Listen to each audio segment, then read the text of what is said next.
Ladies and gentlemen, welcome to the Deadman 2019 Summer Finale. Now, as you may know, this is the last Deadman in its current format. So let's take a quick look at the journey Deadman's had to take to get to this point. Deadman mode was first discussed on a Q&A livestream April 16th, 2015. Where effectively you'll have a hardcore PvP world. Accounts will only be able to log into this world and get XP in this world. The idea was simple. A high-risk, high-reward game mode with boosted experience rates and mechanics never seen before in old school. And we quickly found ourselves creating the new game mode. Keys are going in my pocket. I appreciate the bank, my friend. GG. After its release, the idea to introduce seasons leading up to a broadcasted tournament came up. And we held our first ever tournament on the 26th of March 2016. This tournament comprised of the top 2,000 ranked players, all being invited to compete in a battle royale style fight, with dangerous fog encroaching until one player was left standing, winning the $10,000 grand prize.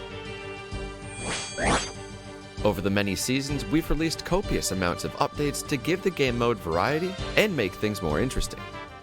Got him, KO! There it is. Each tournament has seen impressive commitment from the various clans and teams over the years, as well as the many solo players and content creators.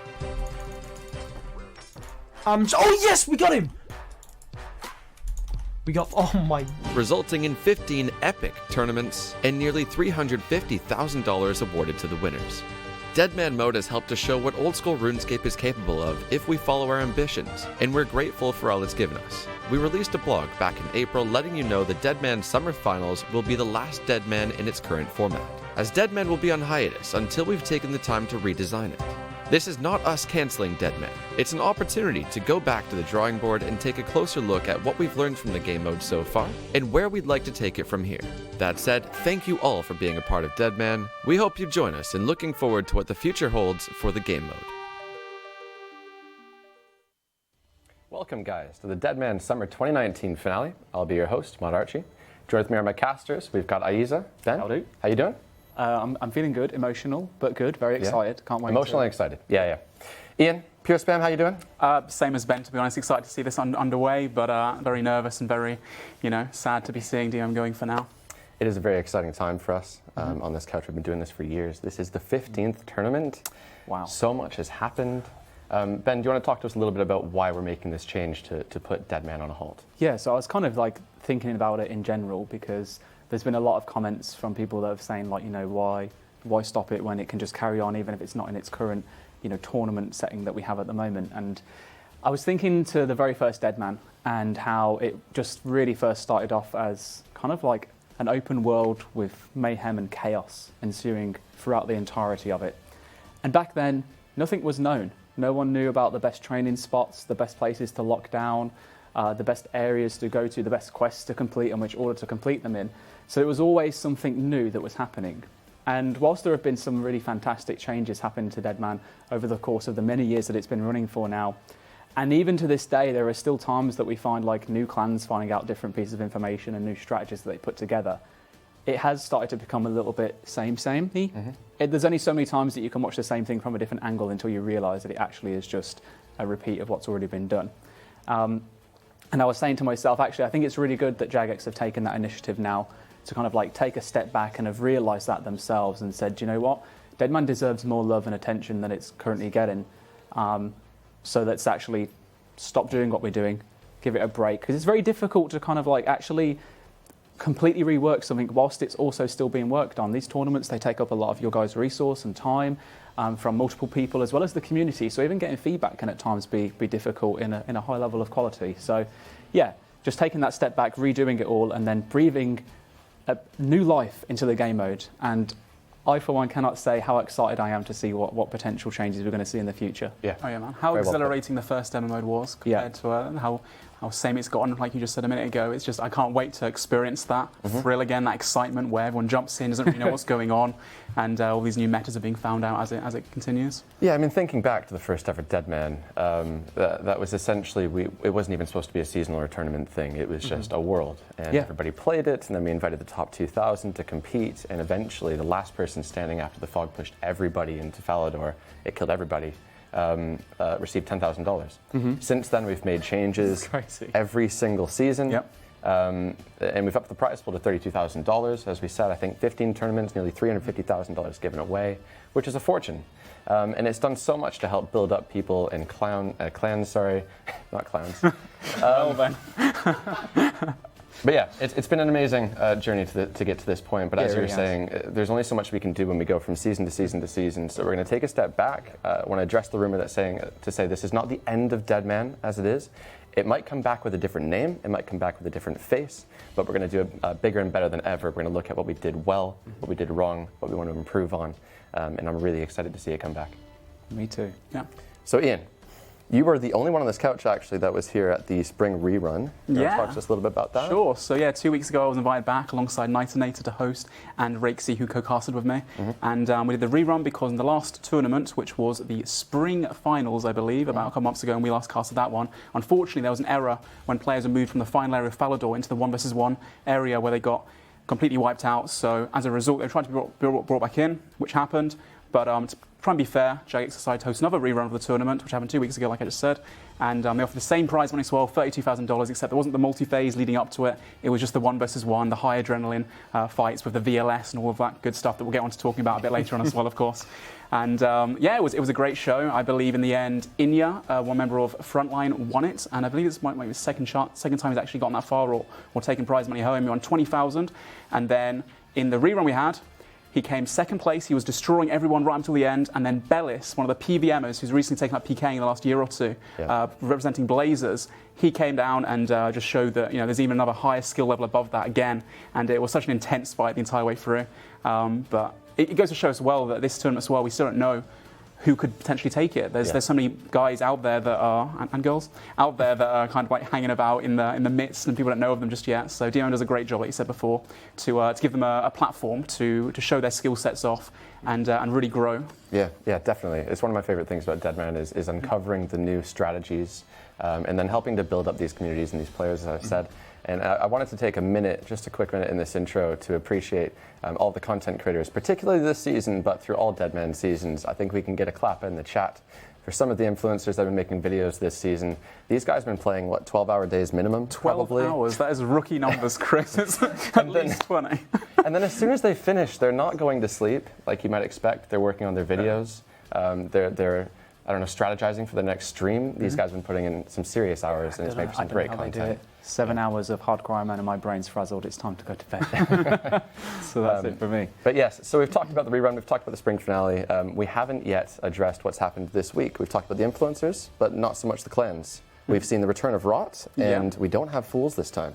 No, so the Finnish army, unfortunately, for them, they're taking the summer off as they always do, going to spend their prize money on maybe they've won so much they've got to put it somewhere. Exactly, so they're enjoying themselves this summer. And last time round we saw them and Blazers notably holding down Shiloh Village, which was the requirement to do a piety quest. Now this time round, Rot and a huge alliance alongside them decided to hold down Lunar Diplomacy quest on the island and the boat itself, so to avoid any other clans being able to come there and take over, be able to do things like DS2 for the Rune Dragons to get your Dragon Crossbow, as well as obviously getting even the Lunar Diplomacy quest done itself, which gives you access to Vengeance, which, as we've seen before, the range tank meta can really be powerful. Although last time around we saw a lot of the hybrids, really coming out and defeating a lot of those tanks, so that was pretty cool to see. It's been pretty standard for most clans. We'll get onto that in a little bit when we're in the permadeath stage, when we're talking about action in game.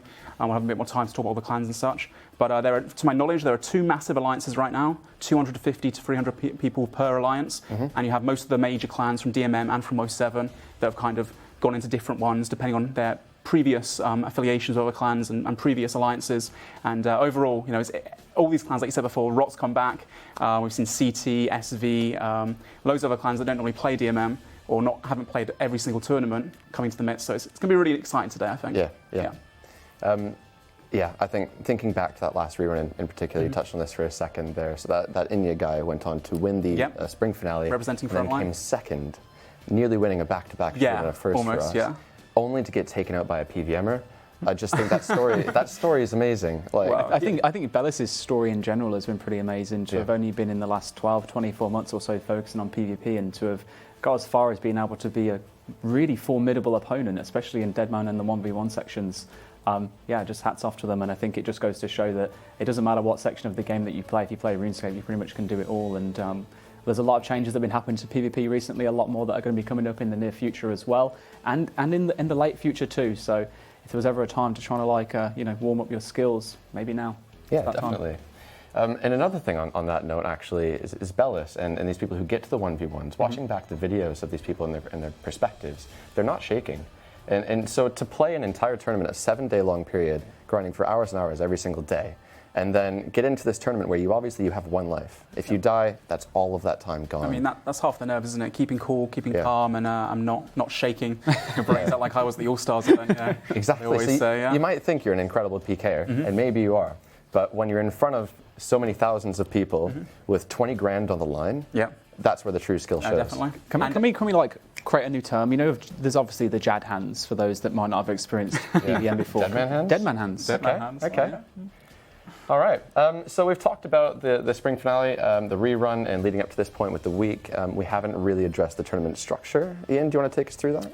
Yeah, sure. So as with every season, at the end of a season, which is a 1-month-long season, the top 2,000 players from the high schools are taken and then invited back 2 months later into this tournament, which is a brand new server. Everyone starts from level 3 tutorial island. You've got the standard grinds, except obviously in Deadman mode, XP rates are increased, drop rates are also increased. And they've got a week-long straight on this one world to try and get whatever gear they can, whatever stats they can, which is why, like we said before, everyone sweats out for 20+ hours a day. It's crazy. And then leading up to the point we are right now, where the Permadeath stage begins, where slowly fog is released and pushes these teams and clans and solo players into one of two areas, either Falador or Anakal. And once there, they have to fight it out until there are 128 players in each of the areas, 256 total, to be taken through to the 1 versus 1 stage.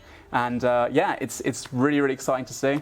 The 1v1s is where all the magic happens. Before that, we have a few clan fights, like I talked about before a little bit. We've got the 2 massive solo alliances going at it. So I'm interested to see how they play, strategize together, and they give themselves the best chance of being teleported into that 1 versus 1, where they get a chance at the prize money. Yeah, very well put. And these clans, they help to feed certain individuals in their teams, don't they? So I've got a bunch of information in notes over here, thanks to all the clans that reached out and gave me a little bit of information about themselves. I always appreciate that. So we're going more into depth about that and which team members have been fed. Hopefully, the 1v1s, we can point them out a little bit easier than we usually do. I mean, it's going to be such a good spectacle. There's so many massive names, like I keep talking about. I'm so genuinely excited for this. There really have been so many people, like in terms of content creators, aside from just game players. Actually, it's the directory has been popping off with streamers, people that are top 5, top 10 that you've probably never even seen streaming the game before, and they've been doing some fantastic content. Yeah, I think I saw Sparkmac tweet out earlier. Actually, he said that before we had even gone live and that the final had begun. That there were about almost 20,000 people just waiting on the directory for this final to occur. So it's such a big build-up this whole week where people see like what takes people years in the main game because of the increased experience rates. It takes people a week to get max stats, basically. And there's a lot of people that are maxed in this tournament. So a lot of content in a very short amount of time, all leading up to this one exciting moment. Well, it's the last one. You may as well go out with a bang. Just one thing that I don't think we touched on when we were talking about the structure was actually about prize money itself and how much players can expect to actually get here. So if you're looking at walking away from the Deadman mode in first place, you'll be taking home $20,000, and then you have second place, which is $10,000. Third and fourth place both take home $1,000, and then the top 16 players get 12 months of membership as well. Not bad. So yeah, it's pretty good for a week's worth of playing the game. Yeah, and like I mentioned earlier as well, the Fools, for example, the Finnish clan, they usually put that money together to go off and have cruises or enjoy themselves. I think Blazers also with their prize money, they've recently won with Bellis winning last time. I spoke to them briefly and they said they were going to go to somewhere in America, I think Florida actually. They've booked out like a massive mansion for all the team members to go out to and spend a holiday together. So it's really cool when clans do that. It's a great story. It's something you'd love to follow behind the scenes if you could, really. Yeah. There's a lot of that in Deadman in general, though, isn't there? So we've seen a lot of clans now that are formed purely just because of Deadman, a lot of friendships that have been made, alliances between clans that typically would never have spoken before as well, and now super close. And it's just been fantastic to see the whole of that just evolve and develop as the game mode has also progressed. The community of Deadman mode and like how many people know each other for so many years now and all these alliances and teams that they've formed is just, it's honestly so spectacular. Just friendships in general, it's awesome, man. And today, actually in just about a minute, is when we find out whether those teams can hold. When you mix teams of such large quantities who maybe didn't like each other at a time but now have a combined goal of winning the Deadman tournament, we'll have to see if there's any backstabbing, spying, as we've known this to happen. What's going to happen this tournament? Well, we'll find out in just a minute as I'm going to leave, and I'm going to leave you guys to take away the Deadman Summer 2019 finale. As always, thank you, Chris. I really look forward to it, and let's see what's going to happen. Yeah, let's jump right into it. Wow. The Deropian Straight away, that was a the bat. close-up and a half, wasn't it? Bit of an intimidating look. Almost, man. Like, Why don't we get a zoom in on the poor old dragon killer there looking Is dude? that guy in full gilded? No, what? He's got followers. My eyes are just looking at the bald chap with the bot look, and is that Rigondo who's there? Sorry, how has he got full gilded? That's like so rare from Blue Screen. Oh, they've got the new drop table. They're in on the game. global I was drop gonna say, table. I was like, what? There's no way. that How many guy's full gilded Deadmans in a have you week. talked about again, Ian? I know, right? Yeah, okay. Well, we're jumping right into it, and as you can see right now, this is the lead up where the fog is slowly going to get released and push players into a certain area. As you can see, just popping up right now, I believe Resistor Kill loosened himself from a chest, the Verox plate skirt and the Abyssal Whip. Do you want to talk us through briefly the chest information and what happens there? Yeah, absolutely. So one of the things that we thought about a long time ago in Deadman, it was, I'm not going to try and tell you how many because I'll just be wrong, but there was a point where we thought that this section of the Deadman build-up, the permadeath stage, was feeling a little bit stale, and we thought we'd add in a little bit of an incentive for people to go to particular areas. So there are 6 chests in total that essentially drop down at specified points on the map at specific times. They're all in like multi-locations, and they hold some pretty valuable pieces of gear. So you saw there that first chest actually landed in Lumbridge and contained a Varric skirt and a whip. So if you're able to get a hold of that whip, it costs a fair bit in Deadman, because the only way you get hold of it obviously is through Slayer or getting really lucky with the global drop table. It's very much a risk versus reward aspect of the game, where like, is it worthwhile you leaving your clan and leaving your alliance or leaving the direction you're going to try and pick yourself up a potential item that can change the 1v1 stage for you? Yeah, I mean, potential items, a Dragonfire shield, Infernal Cape. DFS is huge. Huge There's items. barely any of them in the game right now. We'll probably get some stats of exactly what items are in the game sometime a little bit later. But just to touch again on the main info regarding the... actually, no, we're at the heat map. Do you want to explain what's going on here as well, Ben? Yeah, so this is a fantastic tool that was developed by Jagex, which allows us to actually see where the most populated areas in the game are. So the bigger the circle, the more the players, okay? If you see more colour, that's because there's a lot more people there. And that can let me get on to the exact what we're actually seeing here, which are the 2 alliances mainly, which is the Rot Alliance, I'm going to call them, which is about 250 to 300 people. We have clans like Rot, Cutthroat, CT that is, DL, which is Divine Legion, Tartar, World 45 clan, SV as well, one of the other 07 clans, doesn't play much DMM before. We have the Lit Alliance, another big name that we've seen many tournaments now. Lit, Frontline, Overtake, CD, CL, and GG as well, of course. There are a few other smaller clans in the midst as well. Apologies if I didn't catch any of your names out there, but... They're both about 250 to 300 people total. Yeah. So we're looking at a one. 50-50 fight here. It's then down to skill, isn't It's then down to skill. Oh, we're talking about skill here. We've got a pretty important fight here between this mystic monk and a lonely nub. Quite literally, with a heron pet. Unfortunately, not going to be able to transfer over to the main game. Getting a pet on that game mode after a week of just grinding out. There's a few people here that are quite clearly there as easy pickings with bone crossbows and not the best gear. However, here looks like a full mystic warrior is about to be taken out. It's John Travolta. Great levels of imagination with RuneScape names, that's for sure. Hopefully, we're not going to see any ones that are, a little bit. Should be hidden. Yeah, offensive. That's a great term. Thank you for saving me as always. It's great to see as well that we do have some of these hybrids that are confident enough to go outside of their teams and go out there and have some fun, because obviously the past week they've spent just grinding out non-stop. But they want to go out there and actually take part in some PvP as well. It's very hard during the week because there's so many teams out and people running around in max gear. So it's the last one. He wants to have some fun, this guy, and rack up a few kills while he still can and take down some of the competition. And this is one of the things I was touching on in the beginning that I really appreciate from the content creator's perspective, is it's very easy, or not easy, but it is perhaps smarter even, to play a Deadman tournament hiding somewhere in the shadows, building up your account, getting everything ready, then getting into the 1v1s if you can. But we've got some people who are just having fun. They're enjoying the tournament. Whether they're creating content or not, this guy is just having fun. He might not get this kill, but he is having the time of his life, and that's all that matters. Unless he's running into multi right now, isn't dare. The other thing is that it might potentially be someone who was actually hoarding quite a lot of items that he could have actually used to benefit him if he was feeling a little bit, lacking in terms of gear or supplies. Every kill that you have that you get is a chance of obviously getting an upgrade.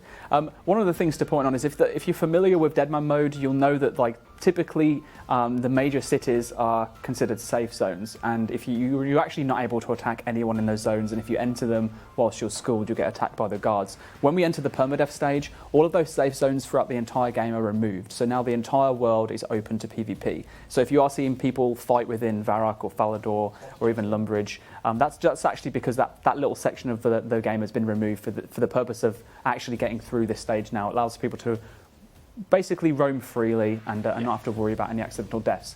looking at the heat map here now, we can obviously see a lot of those teams that before, when we're looking towards East Varrock Wilderness, the 3 clumps were there. We've actually got one of the larger circles now already heading straight up north towards their safe spot near towards Anakal. So currently sitting just by the lava maze. We have quite a huge amount of people actually that are idling around Falador and the surrounding area. Some people near Draenor. That seems like a pretty formidable force already. And this is the great way for you to kind of like, as a viewer, if you're looking at home now and if you're going to be hearing us, especially Ian when he's almost rapping through all of the different clan names a bit excited, right? and the action that's going on, almost consider that each one of these circles, if it's a big circle, that means that it's a lot of clans together. A smaller circle, you'll probably find that that's like a group of solo players that have decided to come together and group up as one formation.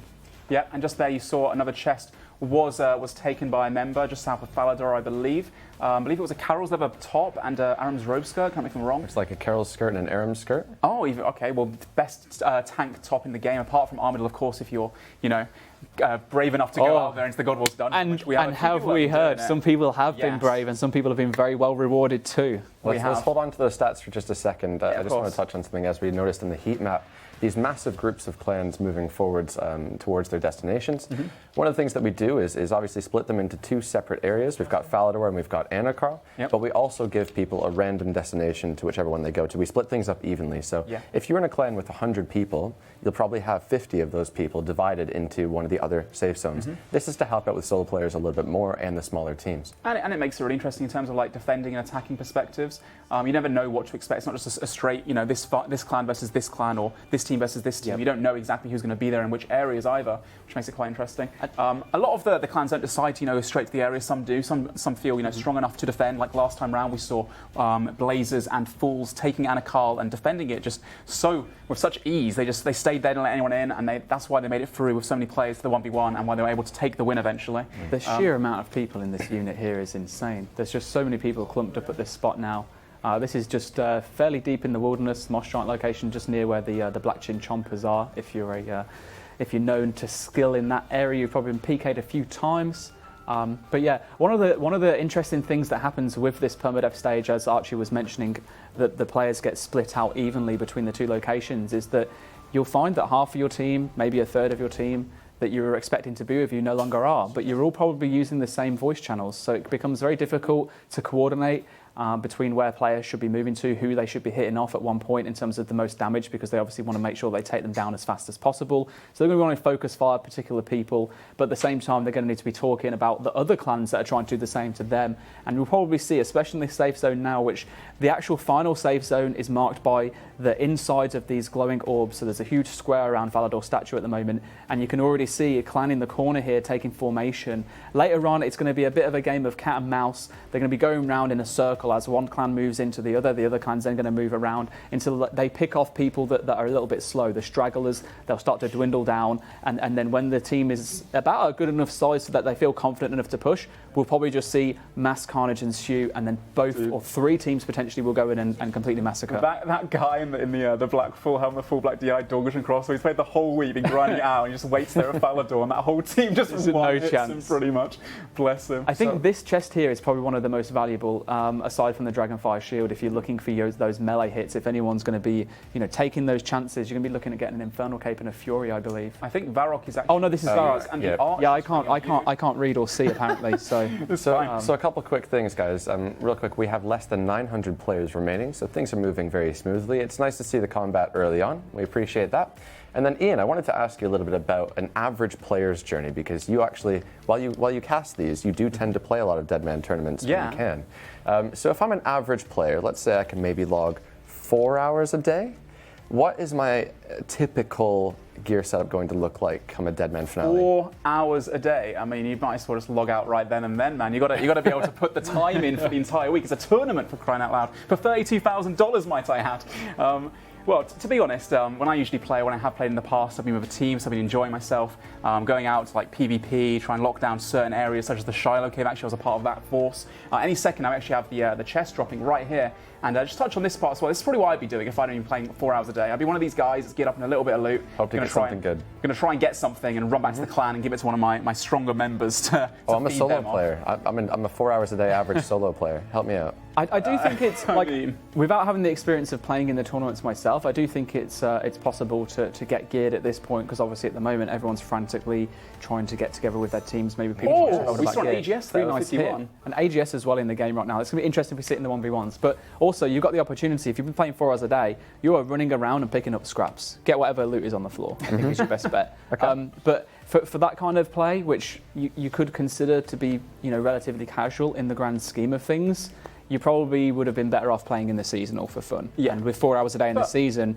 you could perfectly well be in a position to be at the similar level of what these guys now are in the tournament. There are a lot of guys that play semi-actively. Oh, here we go. The chest is coming up right now. Just see who grabs this item. It's a big one, and it looks like Admiral's got it. There he is. He's going south. If we can follow him, We can wherever see it him. was. Is that him? Oh, it's That's actually him. him. It 85 combat. What an absolute waste. He is definitely able to use that in final. But potential, to be honest. Well, this is what 4 hours a day gets you. Full Black Dragon High, some rune, and 85 combat And against straight off the someone in bat, max. these guys are going straight for him. I don't know if they actually get the imbue part of the ring as well when it drops to the floor. I don't think they do, unless it's they've changed that since Well, before. But there are certain Sears rings, things, Dragonfire shields, I should say. You don't Still pick those charged. up empty. You pick them up charged. you do. don't you? The imbue though, I'm not 100% sure. I mean, maybe if he gets the imbue, it's definitely worth trying to get this guy. And you do not get the imbue. You do not get the imbued. Apparently, Ben is shaking his head, saying no, you don't get the item. Okay, well, in which case, still the Sears ring is huge. Obviously, we talked about briefly earlier Rot holding down the Lunar Diplomacy book spell, and with that, you can teleport to Waterbirth Island. So they've been camping not just the Lunars, but also Waterbirth. So they access to DKs. Yep. So not many clans have been able to actually, utilize them and grab those rings that you need. The Berserker ring for those extra max hits, or the Sears ring, which is huge for magic accuracy because it can be so hard to catch freezes on the guys with Armadillo on. And looks like right now this man in his third age drove. Oh, there he goes. Two decent hits and he's out of there. Yeah, Out you of can the take game. that home. But I mean, even without the imbue on it, it's still a nice +6, I believe, for the Sears ring, which is definitely +4. helpful. +4? Yeah. Oh, it's +4 now. I don't really. It's +4 on unimbued. Yeah. Yeah. Did I really just say +6? +4. That's all right. Anyway, so yeah, I mean, not many clans were able to actually go to get those rings. So having one of those right now is pretty huge. I spoke briefly to GG, who were able to go to DKs a little bit, but not as much as they thought they were able to. I want to talk a little bit more about the clans if I'm able to before we get into the 1v1 area. So one of the clans is GG, who. This is their second tournament as a proper clan, quotation marks, proper clan. They've played for many clans before as a solo alliance, but now in the last couple of tournaments they've worked much more uniquely to other clans, and they went for Sara kills. Went down to Gorwa's dungeon, got 1,000 Sara kills as a unit. They got, I think, 4 ACBs, 7 SGSs, 15 Sara swords, 10 Sara lights, unfortunately. They had no Lunars, but they still managed to get DS2 bolts, apparently, from some other teams as well. They have a few members, not going to name any names just yet, but from one of the previous tournaments, Crab Emoji we saw in the rerun, he got top 4, I believe, which is one of the first times GG's gotten that far.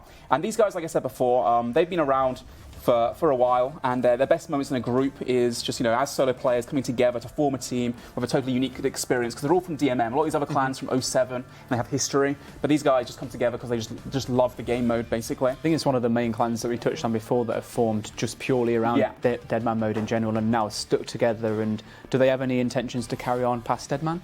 So yeah, they're gonna play, I believe, 07 after this, and wait until DMMT comes back again. Okay. They're very different to a lot of the other clans, where obviously there's a lot of trash talking gets involved, and it's a very competitive atmosphere. But GG like to relax apparently, and they have a zero tolerance for that kind of stuff as well. They're one of the newer clans, and I believe Skill Specs was playing with them. So we've got loads of content creators with them actually. We have Skill Specs who joined them. We have C Engineer. We have Sparkmac with the Tribe. We have Sick Nerd, who's joined them for the final hour. He's got all his own stuff by himself. Torvester as well, actually, another huge content creator who's joining GG. And Kemp Q as well, who's joined right for the final hour, just to make sure that he's got a better chance to get into those 1v1s through the multi-phase. And these guys are part of that massive Lit Alliance that I was talking about briefly before. And the reason for that is they hate one of the other teams in another alliance, which is Tartar. Right. They used to be in an alliance with them a long time ago, but they got backstabbed and they were fed up of it, and all the mean talking in clan chats. They're out there today to, to try and get the revenge. And once again, try and get one of their members through. They've geared up a couple of people with some insane gear as well, which is awesome. And so, just real quick, I was talking about this a little bit earlier. With these clans, with these hundreds of people in their team, they tend to find a few people. Maybe is it 3 or 5, Ian? How many people would you say you would feed if you were a clan of 100? Well, I mean, for a clan of 100, I'd say around 3 to 5 people that give up, max gear, and that's what they're all doing the whole way through. They've got certain members that have this kind of guideline, like go do smithing for us, go get us our rune crossbows, go do crafting, so you make everyone black d'hide sets. And you mentioned before how if I can only play 4 hours a day, well, those are the times where you do join a clan, because then you're helping in such a way that is needed for the clan. Even if you're only playing a few hours a day, they need that that extra help. So, but if these guys who get fed get taken out, if their names get leaked by anybody in the team, they get taken out. Somebody else immediately gets all of their things. I'm being very careful not to leak any of their names just yet. But I think there's a common tactic at the moment, there isn't there, where they typically players will have their absolute very best gear if they plan to go into the 1v1s kept in the bank. Because you get to a chance when you hit that 1v1 stage to resupply, take everything out that you want, and then that's when they'll bring out their gear. So if they do fall, they'll lose what they're wearing, but they maybe won't give away, for example, those special attack weapons, which you just don't need in this multi-section. Exactly. Oh, we've just had a chest drop, actually. This one being the Carol's leather top and Aram's robe top, which went to... I think I can't really... It's definitely a backwards name. Yeah. I couldn't read it. It was too fast. All right. Well, congratulations to that player. We've got some stats on the screen, Ben. Can you see any of those? I can see some players' names. All right. But I'm not going to read them out because I don't want to leak anyone's actual names just yet. That's a fair point, to be honest. Yeah. But there was a few big names in here. For example, we've got Abdullah. We also have Nankt, I can see in there. Also, I believe we were looking at Sick Nerd Boaty as well. Yeah. And so we were aware of the accounts that they're playing on. We'll be following them throughout the tournament. I would appreciate updates on these guys, trying to figure out who was in these massive clumps of people, particularly the Gilded guy. But very shortly... Well, there's another one right there. Yeah. Two full Gilded peaks. Very shortly, we're moving into the fog, pushing these players into the Falador and then Anakarl areas, which means players will start dying. We still have 850 players remaining. So people are dying, but a little bit more slowly right now. People are starting to appreciate this is the last Deadman. Yeah, if you compare this one directly to the spring finals, we were sitting around about a similar number until probably 3 to 5 minutes from now, and then suddenly, for whatever reason, the clans decided that was the perfect time for them to all join in and attack. And you just look at the swarms of players here. I think the difference being, as you mentioned rightly so, this is the last Deadman tournament as we know it. So people are going to be making sure that they are doing the best that they can, because their names are going to go down in history. Yeah, well, everyone remembers the last one, don't they? And exactly. I believe, whoever wins this tournament doesn't just have the $32,000 potentially to gain from it, but also to say, this is the last demo mode. Yep. We are now undefeated. We took all the other clans over, which is, I think, why Rot has decided to come out again and play. For many tournaments, Rot, the big bad guys a lot of people talk about, many tournaments ago they won, they took each one by storm and one by a landslide, but then other clans started to catch on as well, and they seemed like less of a threat. They were still playing, never really contacted people about it, tried to keep on the down low, pride at stake of course, and all the PKing egos and such from many clans, but recently, this time round, they have come back, like I said briefly earlier. They decided to form a huge alliance as well, so we should be able to see some Rot players in here. I didn't get very much information from Rot because, like I said before, they're very secret about it and they don't really trust anyone with anything. So the few things that I've had from them is that because, obviously, the other clans locked down Shiloh last time, gave them an idea of locking down Lunar Diplomacy as well, like I mentioned earlier, which has given them a huge advantage in terms of their alliance. Has lots of vengeance tanks, which is a really powerful build.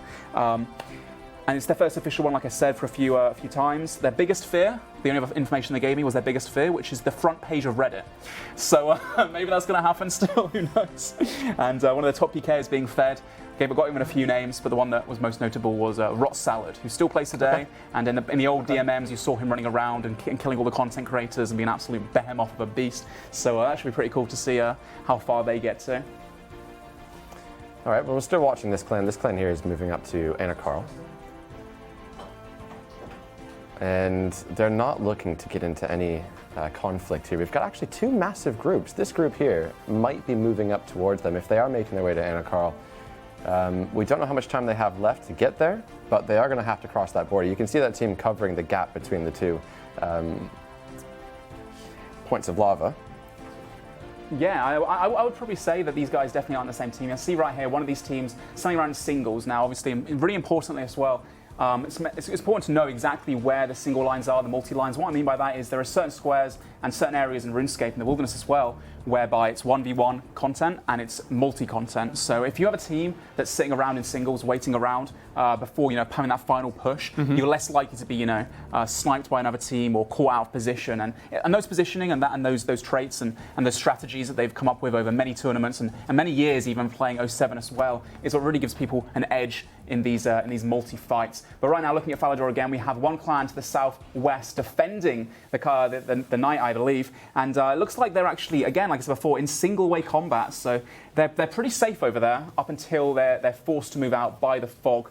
We have a few other large forces to the east as well, and they're going to be moving in very soon as well. I'm not too sure which team belongs to which yet. We still have a few stragglers as well, all clan scouts that are looking around, looking for those chests to spawn up, so they're able to get those really powerful items. And I believe this one right here is going to be the Dragonfire Shield, potentially. Well, we've already seen the Carol's Body and the Arm's Body, so this one does look like the Dragonfire Shield at Graveyard of Shadows. Yep, which is a huge item, especially coming into those final 1v1 sections. The defense of it is just incredible. Also, the melee strength really helps if you're going to go in for that hybrid build. It's definitely a best in slot for tank gear. Absolutely. And whatever build you are, you need it. And this guy here running away, oh my god, he actually managed to get some good distance here. He's got two rat bolters behind him. He doesn't have something like defense, looking at it, but that guy there, really smartly with the Carol's Coif, he has the Morrigan's throwing axes. Using the special attack, actually drains your opponent's energy a little bit faster. Wow, okay, he just ran into the... He ran into the fog, didn't he? Oh, he just got someone else killed though. 2 people! 3 people, what are you doing? Run! Can anyone even get that DFS now, or is it gone in the fog? The fog has taken it. What a brilliant tactic. Wow. Dear oh dear. If I can't have it, nobody can. I think we saw that silly last mistake of those players to run in and follow them. That's not the first time it's happened. Last tournament, we had the exact same thing. Yep. Where people ran away. As well. Yeah, and he managed to get like 4 or 5 people killed that were following in after him, which was just magnificent to see. Dear oh dear. Actually, do you know what? I'm going to give you a random, really quick, easy quiz, okay? Can either of you two guess which is the most common item currently in Deadman Mode tournament? Most common item? How many? There's the most count. Tuners. No, it's going to be like a bolt or a rune. Oh, yes. According to this list, I probably should have said, because it might not be Can it be like to the entire game. You've got one guess, quick go. Okay, water rune. Water rune, okay. It's a water rune? No, it's on this list, so the runes aren't on this list, so Chris is wrong. Tuner. No, black chin chompers. Wait, the most in the final 270,000 of them currently in the tournament. Who needs that many chins? Well, everyone does for this section. Do you not? Wait a few minutes, Archie, and you will see those chins go flying. You will see all of them. How long would it take them to catch? I guess they've had a week to do it. Well, it wasn't one person, Ian. Well, there's only one spot, isn't there? Well, a couple spots there, but there's only one world. So that means whichever clan locked down the area. But I guess they might be on different rotors, like so there are like 2 main sections where they can farm them in the wilderness there. So yeah, quite a lot. Do you want to touch on why the black chin chompers are so important for the final? Absolutely. So we'll be seeing in the sections leading up to this where everyone's confined into that actual final safe zone, which I mentioned earlier, which is indicated by the glowing orbs on the floor. Well, that's a multi-combat zone, and chin chompers are a multi-combat ranged weapon. It's actually quite brutal. You throw this cute little creature, it explodes, and upon exploding, it damages all players in a radius a certain amount of tiles around where it had originally hit. So they're really fantastic for actually just completely mowing down large groups of enemies. A similar spell, a similar thing that you'll also see is a spell called Ice Barrage. It's one of it's the highest level spell from the ancient magics that people will be utilizing in this tournament most likely. Blood Barrage as well. Because Blood Barrage, Ice Barrage, it's got a great ability of being able to AOE damage players with magic, but it also freezes them in place for 20 seconds, regardless of them using protection prayers. Unlike the much weaker versions of Entangle and Snare and the such like. And then, as Archie mentioned, also Blood Barrage, which is like this big red spell that will appear. That deals AoE damage again, but it doesn't freeze players. It actually heals the user who casted the spell a certain portion of the damage that they actually end up dealing. So if you can imagine you hitting 8 people with one spell, you basically get into full HP every time that hits. So it's really useful for conserving food and supplies and making sure that you can survive for as long as possible when this section really is about outlasting all of the others and making sure you're not that straggler. Because if you are lacking supplies, the clans are probably going to tell you to start to start tailing off from the main group as a distraction and hoping to slow down the other groups so that they can catch other people off guard too. Yeah, and the skill really comes in with these multi-fights. Of course, a lot of people will be like, oh, multi-fights, that's nothing, you just left-click and you just wait and everyone just like piles different people. There's a lot of skill that comes into it. As you can see here, these guys are making a long line to make sure their members are spread out, because if you get caught in these clumps by these chin-chompers, by these barrages, devastating. by these AoE damage spells and effects, then you're going to get full like flies in seconds. It's really important to be able to wrap around and to move as a whole unit. Yeah. And it's like a good comparison is like an ant kind of colony. You know how they all like move together and work together. It's a bit like that in multi, isn't it? That's really a really terrible example. No, I think we talked it's about ants earlier outside. So it came to me, man. At the end of the day, a single player is obviously going to be weaker than an entire unit. You know, you wouldn't send one man into a war because you'd want to send in bigger numbers. So when you're warring, one of the most important things is having integral callers, people who can call the shots. So you meet everybody else in TeamSpeak or Discord. That's not me, by the way. What's that? That's not me. Oh, you're not sure. a caller. No, Okay. I wouldn't be a I probably caller. wouldn't be either. Or a listener. I'm neither of those. All right. And then you call the shots. So you tell everybody to move north, and they all do, and you can watch it. It's actually quite beautiful. And then they throw their chins, they cast their barrages, whatever they need to do. But if that caller dies, if that caller gets leaked and then sniped, you're down to the next caller. If you haven't got a next caller and so forth, your team's pretty much done. The thing is, these alliances, they have like, several teams. As I said before, very briefly, we had like the Lit GGOT frontline one, and we had the ROT one as well with CT, Execution, Tartar, SV. There's some huge alliances out there. So to be in TeamSpeak with all these people, we even have like a Swedish clan in here as well. Obviously the Fools aren't playing. Team Sweden, Swedish only. That's all I can really get out of them. The language barrier was a little bit difficult to find some information, unfortunately. They have 5 people fully max geared and 6 VLSs, unless that's propaganda they're feeding me. But so to be in Discord with all these different people that you don't really know that well, you've come together for this alliance, give yourselves the best chance of getting to the 1-versus-1 finale. Yeah. You've got different people that are calling for you, different leaders, and you've got to just kind of just trust them and put your faith in them. They're going to lead your team into victory. And there's a lot of spies going on as well, of course, to try and leak enemy locations and enemy tactics and such. It's always going to be changing on the fly. It's really riveting. Could you get rewarded, I wonder, if you spy for a clan and bring that information back to your team? They definitely pay. They pay good money to it. You have experience with this, Ian? Not as a spy, of course. But, right. Oh, not as a spy, but as a supplier of spies. So, guys, with the fog moving in quickly, we can see players moving very, very slowly into their final destinations. I'd like to see if we can see the heat map once again. So there we have it. We have 4 massive clumps that will need to make their way to Anakral. One team is already there, one to the east, one southeast, and the smaller team we just saw was actually northwest. And that team looked huge, and that's making just such a small little circle on the map. Yeah. I think we'll see in a few moments, I think it's really difficult because it's a dangerous game as to, are you going to get the advantage of defending? Absolutely, if one team comes in at a time. But what happens if all 3 of those teams that are surrounding Anakal at the moment surround the one team who is left inside? It's very difficult for them to be able to then coordinate who they're meant to be attacking. So it's going to be really interesting to see how this pans down, because there's no shadow of a doubt that if that smaller team that is currently northwest of Anakal actually enters before the rest of them start coming through, they are going to get wiped out. Because look at the difference in numbers. Well, they might be alliance as well. You're not too sure about that one yet, but just to point out something real quick, this massive team that's holding down Anakral, they have no skulls. They have been walking there and just sitting, while this team, the smaller Northwest team, might have lost some numbers. They've been enjoying themselves. They've been killing people. It looks like the smaller Northwest team is allianced with the Eastern team, but it looks like as well we've got a few BSs, backstabbers, or spies, like we talked about briefly before, who are trying to take down a few members, or they're just misclicking with their fat fingers because they're quite tired from being up all week. That could probably be the case. Well, I mean, the weather as well across the entirety of Europe right now is extremely hot, so I wouldn't be surprised if those mice are slipping out of their hands. So Northwest, one of the clans I've not actually talked about very much, who won the last rerun, Bellis we spoke about briefly, was Blazers. And they usually team up with Fools, but since Fools are taking the summer off, this time they're doing a solo competition. So a bit about Blazers this time around. End of day 2, they had apparently 80 to 100 accounts or so Rot had on a Lunar Diplomacy defending it. So on Monday, everybody got the requirements for Lunars, and using their knowledge from holding down Shiloh, they attacked at 7:15 a.m. Eastern, which is when most of the Rot players, if they're American, were offline, and they were able, with a 33-man team, to take over. They even brought people who were doing Dragon Slayer 2 that were hugely geared up, even skulled up, even like lose their stats potentially.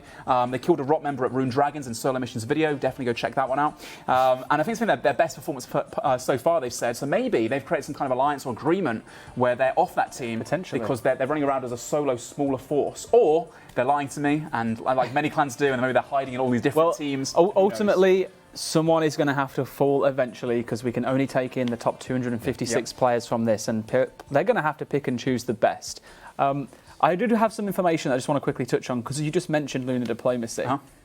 There's actually only been 61 players able to complete the quest as of midnight or this morning. And out of at least 1,000 people we must have had in this tournament, I wonder if any of those will actually make it into the 1-v-1s. There's definitely a good chance. It's a very small number when you consider in the grand scheme of things, it's less than 10%. So it's very crazy to see just so little. Desert Treasure, 244 players. The least completed quest is Monkey Madness 2, which only 2 players have completed as of midnight. Was one of them solo mission? So, I mean, it must have been. Good strat. Here we see some movement, guys. We are moving. Here we go. So the clan from the east are starting to move in and attack towards the west, and all we can see right now is just these poor baby chinchompas flying at each other and exploding, combusting on impact. But right now it's all about the clan, like I said before, trying to react and move as a huge squad, trying to avoid these flying balls of fur.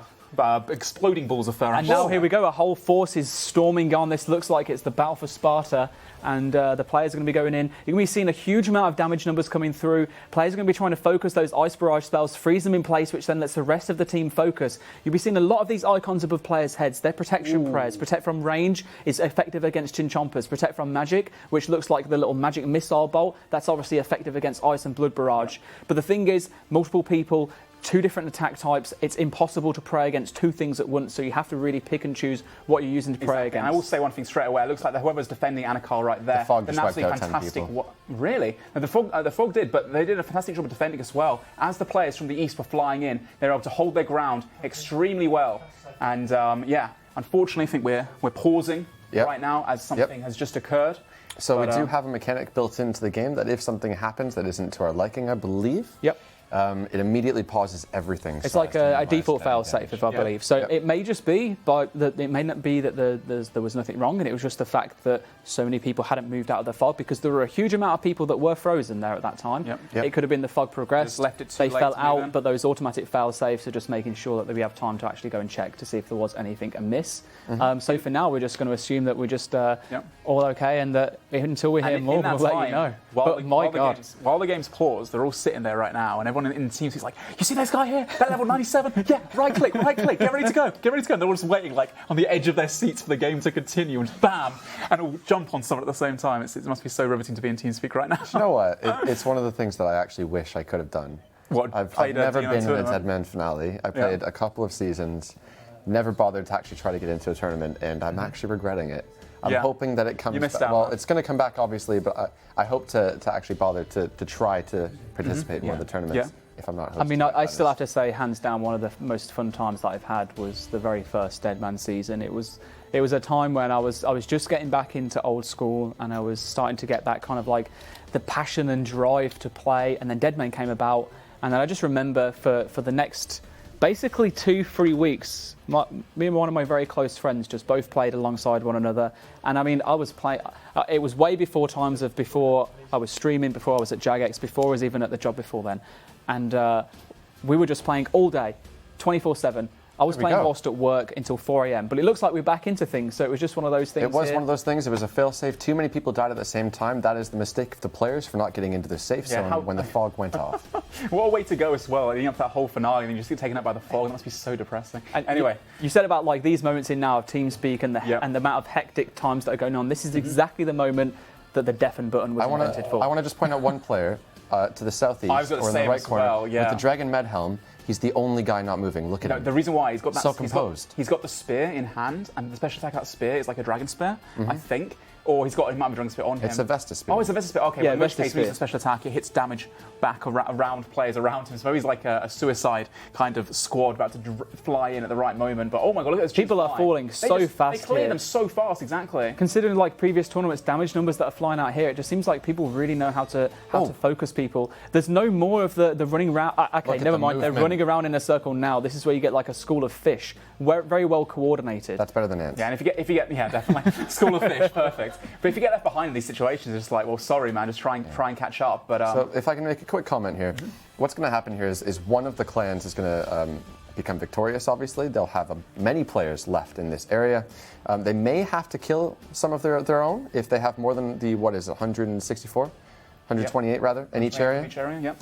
And if they do, they're going to have to choose the players to go into the final area. Now, it's one thing to survive this final area, but you don't get anything if you do that. You have to then go into the 1v1s, and make it be through. competent, and destroy your opponent, beat him, then beat the next guy, and so forth, until you're the last player standing. Yeah, and I talked to a few of the teams actually about this, and one of the teams in particular that told me about their strategies for the final area was OT, who's part of one of the alliances, and they said that they have they all fight back, unlike other clans. They have an advantage in experience despite numbers. You know, usually when clans get into these fights, they start to panic. Yeah, I know, right? They start to spam click the brews and put on Phoenix necklaces as well to try and stay alive as best they can. They don't fight back. They just try. Yeah, to live. they just try and live. This team, they're saying to me that they're very confident, Very aggressive. and aggressive play, and that's again about comes down to the experience of these multi-clans. Even if you're an amazing 1v1 PKer, you might not be so experienced in these calls and in these moments and knowing exactly how to react. The thing is, it kind of makes sense at the same time, though, because if you're on the forefront of the aggression and you're the one that's dealing all of that damage out, whilst you're eating, you're not able to do anything else. Your actions are limited, they're blocked because it's taken up by food, so you're not able to dish more damage back out. So the more damage you can deal to your opponent safely, the less damage in turn you're also going to take. And that's like one of the fundamentals of PvP in general. You know, if you can force your opponent to constantly be eaten, they have no opportunity to be able to hit you back. Yep. Very small windows, but overall it's a lot less. In addition, a strategy we're not seeing too much of, or maybe it's because they're purely all frozen, but if you're a massive team, if you run into another team and they're using AoE spells and chin chompas, it begins to kind of be a little bit detrimental for the team, doesn't it? So it's all about positioning, and if you can outposition your opponents and you can have a better spread, so you're not too far clumped, then ultimately it's a numbers game. If you have 50 people that are hitting maybe 10 in a pile, whereas they're only hitting like the occasional 2 or 3 piles, you're going to take down that 10 pile super fast, and as a result, you move forward and you win the fight. So to point out, we have 560 players left, maybe slightly less than that now. We need to lose nearly half of that, actually. I mean, that number tallies. It's actually less than the number of 2 clans that I've got information on here together. So you were talking earlier about these huge alliances. Yep. According to those that we're aware of in terms of the system tying them into clans, the top 4 in terms of player numbers, number 1 being Lit, started this tournament, this Permadeath stage off with 253 members. 253? Yep. Well, they definitely lied to me about their numbers then, didn't they? That's by affiliation, so Yes. it's not obviously 100% accurate. We then had Rot, which apparently had 236 players. Blazers with 173 players. Ooh, that must be an alliance then. Not I that just many had to, people. sharp inhale because of 73. It always appears, no matter what happens. We're plagued now. Quality and then GG actually managed to put together decent numbers, 170. Wow. Okay, so they've managed to recruit, or maybe there's some of the smaller teams I talked about, like Team Sweden, like Overtake, like CT and Frontline that have amalgamated into those other forces right there. But sounds really interesting. What we also know from previous Deadman tournaments is out of these 250 in perhaps Lit, you might even see that 20 of those are Rot. Yeah, well, I mean that too, especially. Yeah, they're trying to take people down, backstab from the inside. When I spoke to Lit briefly, though, they did say they've been gearing up quite a few members. We talked about Inya briefly before. He's one of the main guys. They've been gearing up from tournament to tournament since they've joined forces with Frontline. They also have GG on their side, and we said a minute ago that GG have 170 players. So that is a huge alliance together. And OT as well, one of the smaller clans. Like I said, they were really confident in the multi-phase. Maybe that's why they're able to get this far and gives them the slight advantage over other teams potentially. We have so many experienced players that are in Deadman now. Obviously, we've said how many times it's been on and how much people have learned and strategized, and really this is the penultimate one. So Yep. And you know what I mean. Sorry, I'm just going to take a second to mention something we haven't mentioned yet, actually, is many streamers and even teams with a delay, perhaps, are streaming this finale. So if you want to watch ours as well as somebody else's, get a few different perspectives, it's definitely a smart strategy. Load up those streams, watch these Get that guys. multi-Twitch up. Come on, guys. If they get into the 1v1s, it is absolutely quality watching it from a first-person perspective. Yeah, no, for sure. And they're all fantastic in terms of their entertainment value or just their actual skills. So do give them a watch, and if not, drop them a follow, show them some love. I just hope the skill specs are still alive, so we can see as Carol Darrocking in the final if he's still going with that method. This has got to be the one tournament where he finally makes it through all the issues and actually makes it into the 1v1s and gets to put on a show. Here's hoping. 436 players remaining. Already? We still have to lose nearly a couple hundred of those. Okay. But there will be a point where if it gets to a stalemate and it's just taking too long, Fog will start to approach in that centre, I do believe, right, and slowly tick down players. We'll slowly bring in the Fog. Nothing enough to kill somebody immediately, just enough to remind them you start should be taking down their HP, just melting them a little bit more than the European sun is at the moment. Yeah, like right here, I can see actually two huge forces there, the east side and the west side, both trying to wrap around. Like I said before, if you get left behind, then you get picked off, and it all comes down to really which team can pick off the most members first until there's those 128 players remaining. I even saw a few guys in max gear actually falling right there. But like we said previously too, you can't just be running around in circles trying to hide in your clan, because then your clan's going to lose. Every single person does matter in these situations. And if you have 10, 20% that are just walking around, not knowing exactly what they're doing, like on a hot summer's day, it's not going to do very much for your team. So really milking this hot summer day. Yeah, I know. We're British. What do you expect? We love to moan, especially about the weather. So it's just what it is. Ian, yes. You've obviously played Deadman before. You've not been able to experience the finals in Deadman because you've always had the fortunate opportunity to be able to commentate them, but you have participated in the betas and done really well. Is it possible? Would you be able to run through us what might be going through these players' minds right now in this situation? Bearing in mind there's less than 500 players left. They're really starting to get down, and all the actions ensuing. Yeah, sure. So the 1v1 begins. Suddenly the leader in the team speak says, "Quiet, everyone listen," and you start a chant going, naming your best PK, trying to get closer and closer to the final. Whoever it is, you're trying to hype them up. Then suddenly the whole team speak gets muted, and no one can talk, so no one can put each other off. And you're sitting there, final by final, round by round, waiting to see if your iconic PKs can make it through right to the end.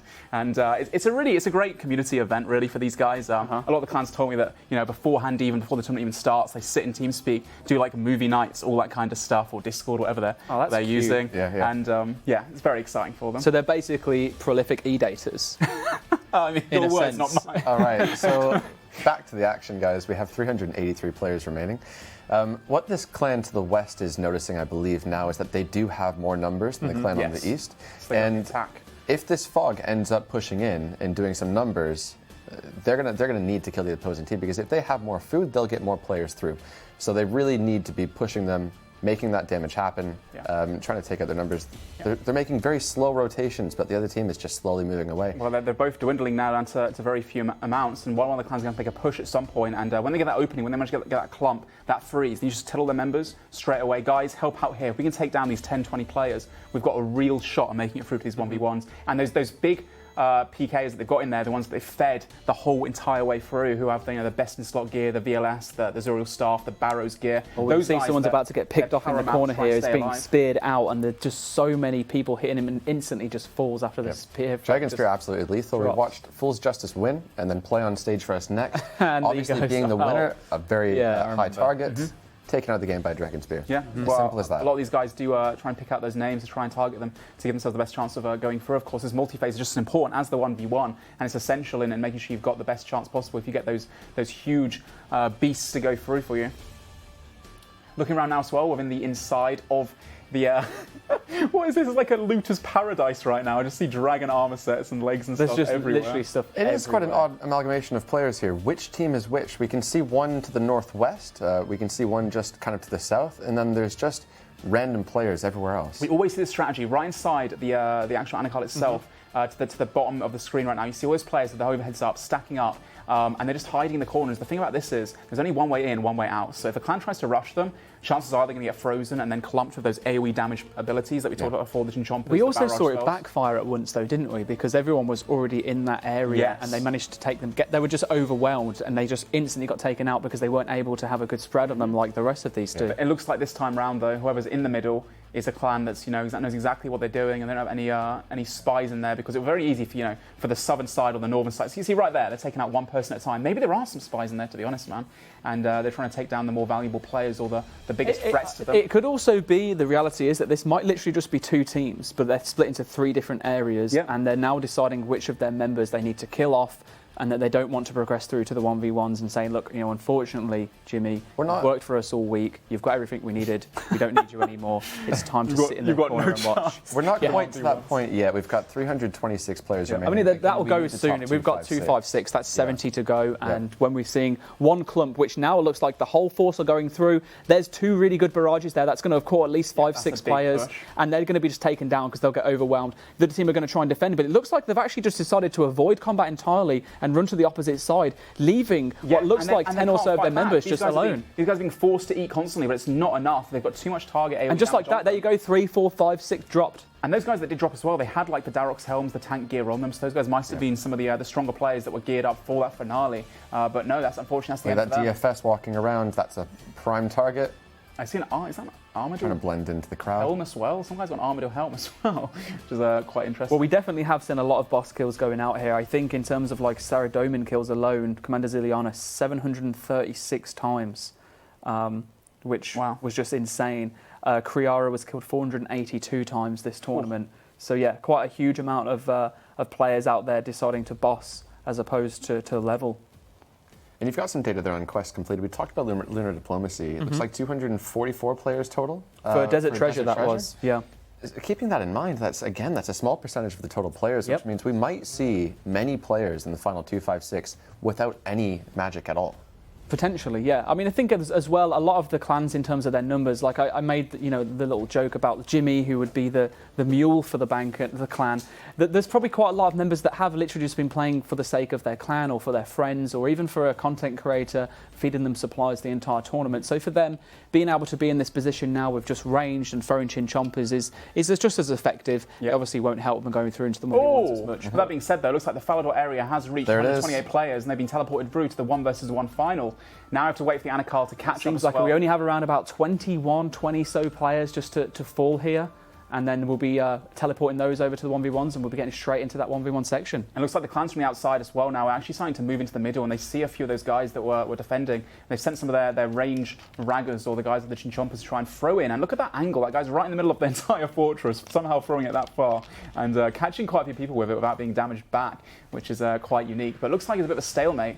All the clans on the outside now are... There's not enough of them really to go for huge pushes anymore, and they want to clear out the guys in the middle because those guys in the middle they know from previous tournaments, potentially Lit, who have a huge alliance right now with GG, OT, Frontline, like we said before. One of the guys from Frontline, Inya, who has won several of the tournaments before, or rather came second in the rerun and came first in the last tournament. So they want to make sure they can take him out if he is hidden somewhere within that clump. I'm looking forward to getting into the 1v1s, then starting to recognize some names. This is our 15th Deadman tournament. We're going to start to recognize names, I believe, as soon as we get into this thing. So curious to see who we're going to start out with. There's a lot of notable players that are in this tournament, and I'm very excited to see if a lot, if not all of them, manage to get through to the 1v1s. And if so, I'll be able to tell you about those. It looks like you're not going to have to wait too long, Archie, because there's only a few more kills. And they finally started to push in the clans from the outside, actually go wrapping in, trying to throw those chinchompers, throw those barrages on the southern corner. They're in a great position right now, actually, where they can't really get hit back very easily.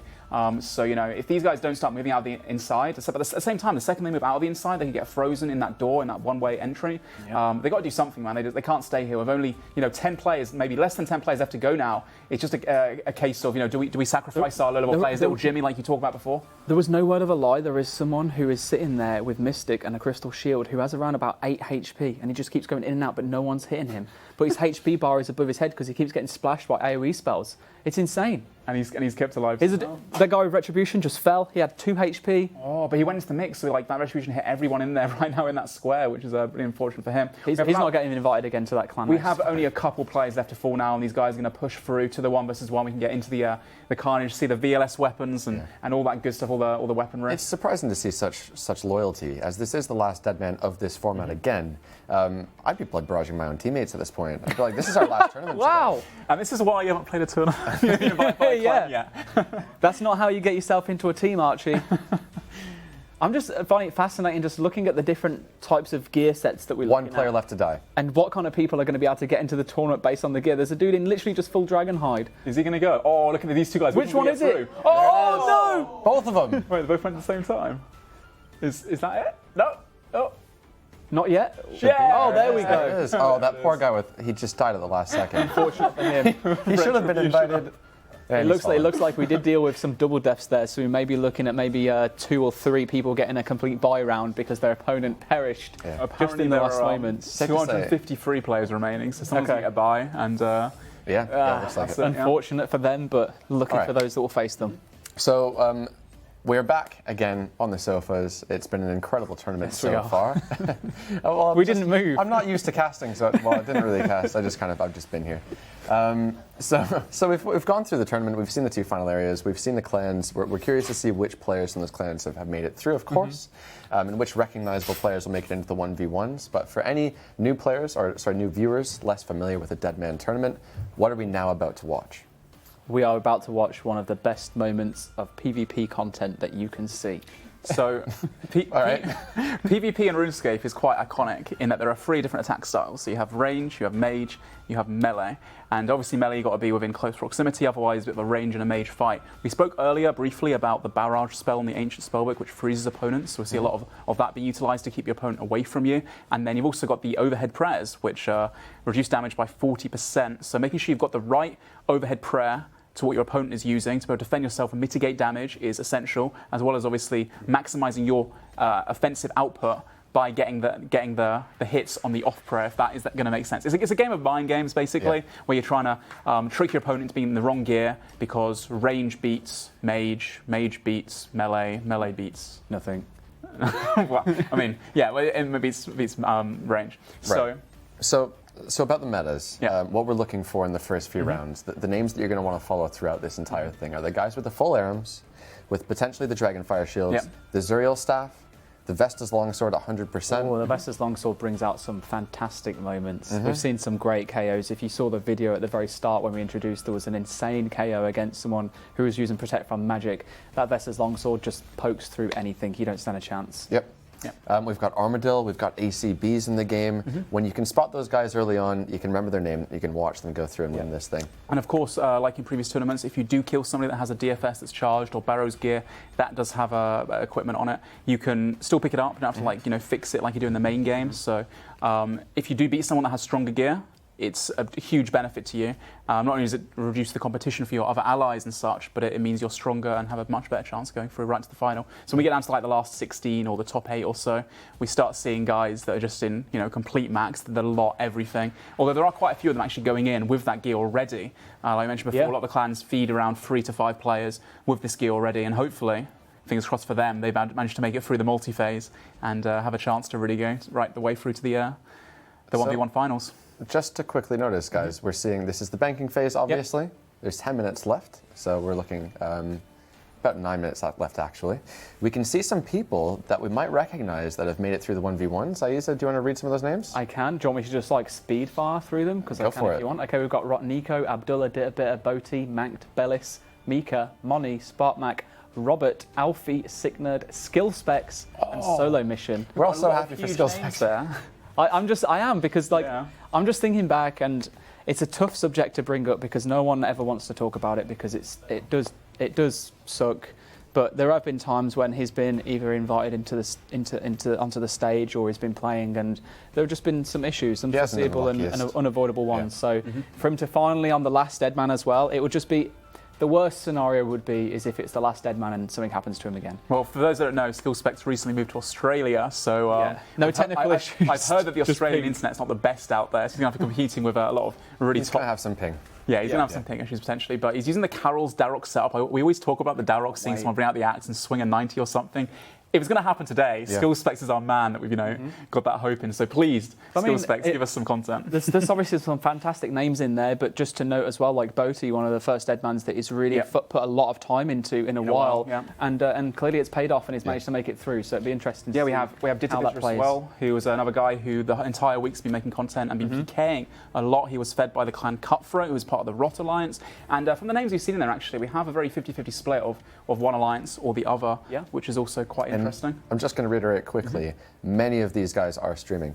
So 100% if I'm a viewer right now, I'm opening up at least 3 or 4 streams. You're going to want to watch these fights. They're going to be good. They are fantastic. Who's your guys' money on? Who are you looking forward from that list that we see in front of us? We just named out. Serious answer? I think seriously. Did or better? Nah, Bellis. No, Mankt. Bellis will. Oh, Mika. Kick there's too Ditabita, many. but Sorry. so I think serious answer is Bellis, but in terms of fan favourite for me is it's going to have to be SkillSpecs. It always is. Right. Okay. I'm very biased on that. I always have said so. So I'll stick with it. I want to see. I've been watching his videos all week. I really like the solo missions content. He has like got max stats as well. The DS2, 200 quest points, Barrow's gloves, the lot. He's got vengeance as well, I'm pretty sure. So one of the tanks is going to be powerful. But Bellis is a good friend of mine as well. Manked, who's won previous tournaments, and unfortunately made it to the 1v1 finals, just in quite a couple now. So for him to take back a win, I think would be great for his Twitch and his YouTube and such. Boaty as well, another good friend of mine.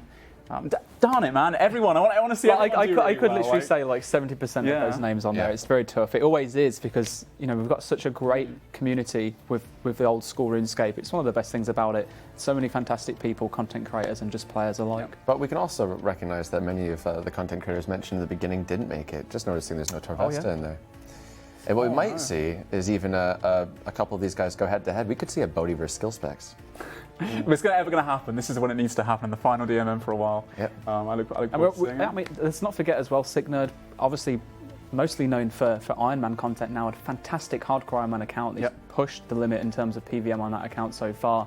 Definitely up there in terms of his account and how far it's progressed, and clearly showing that he has skill just outside of that game mode too. So he's done really well this week. We also see Mika in there as well. Mika's been making content this entire week, every single day. We talked about earlier about having like 20-hour days, but still being able to edit videos somehow. He's a prime example of someone that does that. Oh yeah. Really, really well and very impressive. Consistently every single tournament. So kudos to him. And he never used to be a PvP. He's not known for his PvPing, but in the last few tournaments at least, he's done exceptionally well and gotten further and further. So I think he's a fan favorite as well to see go the whole way. And as far as gear goes, we know many of these guys are geared up very well. Their stats are impressive. However, only a few of them have experience either winning a Deadman tournament, being Bellis and Manked, and a few of them actually have experience playing on stage and under pressure. Yeah. And that is a seriously valuable thing. When we did the PvP All-Stars last year, we saw some very formidable opponents going up on stage and shaking and losing to people that they definitely shouldn't have lost to. So, we'll have to see how it works this time. For those of you that are just joining us and may have missed the last hour or so of the broadcast, we have just finished the permadeath stage of Deadman, which is essentially watching over 1,000 people get absolutely decimated. We're now currently in the banking phase, which is kind of like a preparation moment for all the players involved that are just heading into a 1v1 series of fights now. So the top 256 players from Deadman are going to be very shortly, within probably the next four or so minutes, moving into solo fights. So it's all on them from now on. There's no clan involvement, there's no help from anyone else, and there's also no mistakes to have to worry about in terms of coordination or communication. It's down to the player, their individual skill, and if RNG is on their side. Well, I'm going to point out one quick thing before we get into this. RuneFest tickets are now on sale. Ooh. All right, should have mentioned this earlier, but there it is. We'll mention it again at the end. Early bird tickets have sold out very, very quickly. It's RuneFest, obviously. Everybody wants to go, so go ahead and get your tickets. We'll have a link in the chat. There you go, there's my bit. I think every year RuneFest has just got bigger and better. I think last year for me definitely was the best RuneFest that I'd personally attended. It was a fantastic time. I got to meet so many awesome people. I'm really looking forward to RuneFest this year again. And I think this year it seems to have been a huge focus on community involvement in terms of deciding what content should and shouldn't be done. I believe there's also somewhere on the Old School RuneScape website, if you look at the news pages, you'll see that there's a petition for you to come forward and submit ideas as to what should be included at RuneFest. So if you haven't already, definitely check out the website. The graphic popped up a moment ago. Head over there, figure out whether it's something that you can or can't get involved in. I would definitely recommend it, and if not, please send in some suggestions in terms of which content should be provided at the We're doing event. something exciting, I should have mentioned actually. We're splitting it up into kind of a two-day activity. So the first day is the Golden Gnomes Day. Yeah, which is normally done like the finale of the evening kind of thing. It's a very long day, RuneFest. Of course, there's so much going on. We've got announcements and reveals and the cosplay and all these different things. And then the Golden Gnomes to top it all off. We've done a Deadman tournament at RuneFest before. We have, but the Golden Gnomes, one of my personal favorites, will be the day before. We can put a little bit more emphasis on that. Get suited up then. You want to see the bow tie in person? You can meet Ian at RuneFest. Yeah. They've seen that bow tie so many times. They've seen it enough, and they want to go in the bin. It is the most anticipated event RuneScape-wise of the year, apart from Deadman mode, of course. But it's great. It's meet all your friends, all the people that you've met online, and all the content creators that you watch from your own home. So yeah. All right. So we've got just under a couple of minutes, it looks like, to get into this Deadman finale. Again, guys, we're going to pick favorites to win out of this list we can see on the screen. Who's winning it? On the screen? Yeah. Go on, I'll go my boy Manked. Bring it home. All right. That's a very, to be honest, I might say Manked as well. I'm going to say Manked. Okay. I always have said my serious answer being Manked because he's always on stage. And don't get me wrong, I love Manked, but after Bellis's performance in the rerun, I'm going with Bellis on this one. Okay. Yep. As a serious answer. That's 2 players from the same team.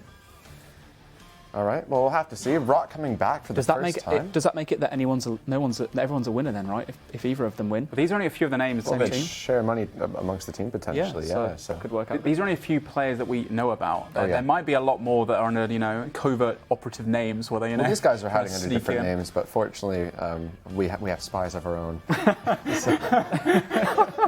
We don't. Unless your name's Robert or Boaty, they just decided to go for. Oh, actually, no, just Robert. Actually, Yeah. Robert just went with the name Robert. Skill Specs went with Skill Specs. He didn't. Fearless, man. Everyone's Fearless. Yes, still. Do you know what? If you can survive through that fog phase, keeping that name, that's very impressive. Yeah. Well, maybe they just don't Well think done. they're as much of a threat for the 1v1s. No, I'm kidding. I love Oh, you, bro. Robert. He's like everyone has improved considerable since Oh, like the yeah. first rounds of Deadman mode. Oh, yeah. So, yeah. So let's see if we can hop in game then. While these players are even still banking for the last minute, we're going to see if we can just kind of analyze the situation, see who's fighting who. And one of There the we most go. amazing parts is getting now to see Speaking this of which. arena, which looks absolutely fantastic as always. Dude, look at his inventory, man. Robert's got the full Bandos and the VLS, and he's got Vengeance, and he's stacked with max stats. Robert, This is gonna be an interesting he is one. going for those big boy melee hits, isn't he? Wow. This looks like, we're going for a ranged melee Vengeance. Oh, he's putting it on. He's showing off. He's got the Alright. Dragon Kite shield. So real too. quick, guys, as you should have noticed, after the fog section, you get to bank, get all your gear. So that's why they have so many brews. These will be a little bit longer than average fights, but once they get to the point, or if they get to the point where they're dragging, we'll bring the fog in just to help speed things on a little bit.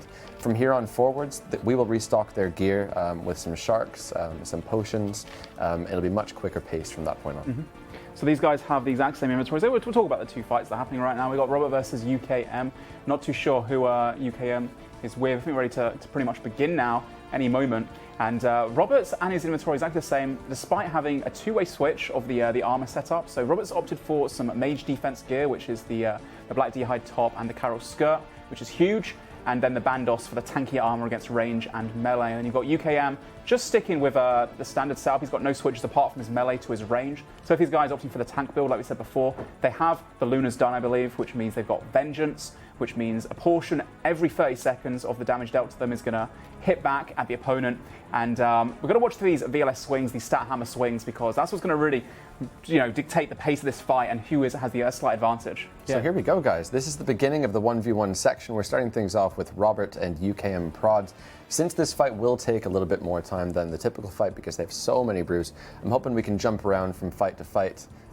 They don't really typically get a mention, but I'd like to say a thank you and well done as always to Mod Rock and Bruno. They're our cameramen for this fight. So cheers, guys. We're starting out with Robert. He's doing very strong. He's definitely got the upper hand at the moment. Those VLS swings are doing work. UKM Prod is just quite literally prodding, only sticking with range, hasn't opted to use any melee hits yet. Probably just because of the fact that the Statius Warhammer as a melee weapon just isn't as strong. He's going to want to use the special attacks to reduce Robert's defense. Whereas Robert can slash with the sword. However, that Oh, being he could have said, KO'd him there, dude. He was on like 30, 40 hit points, and he went for an off-hit. With full Bandos and a Fire Cape, you can literally whack 50s, pluses, I believe, without the special attack, potentially.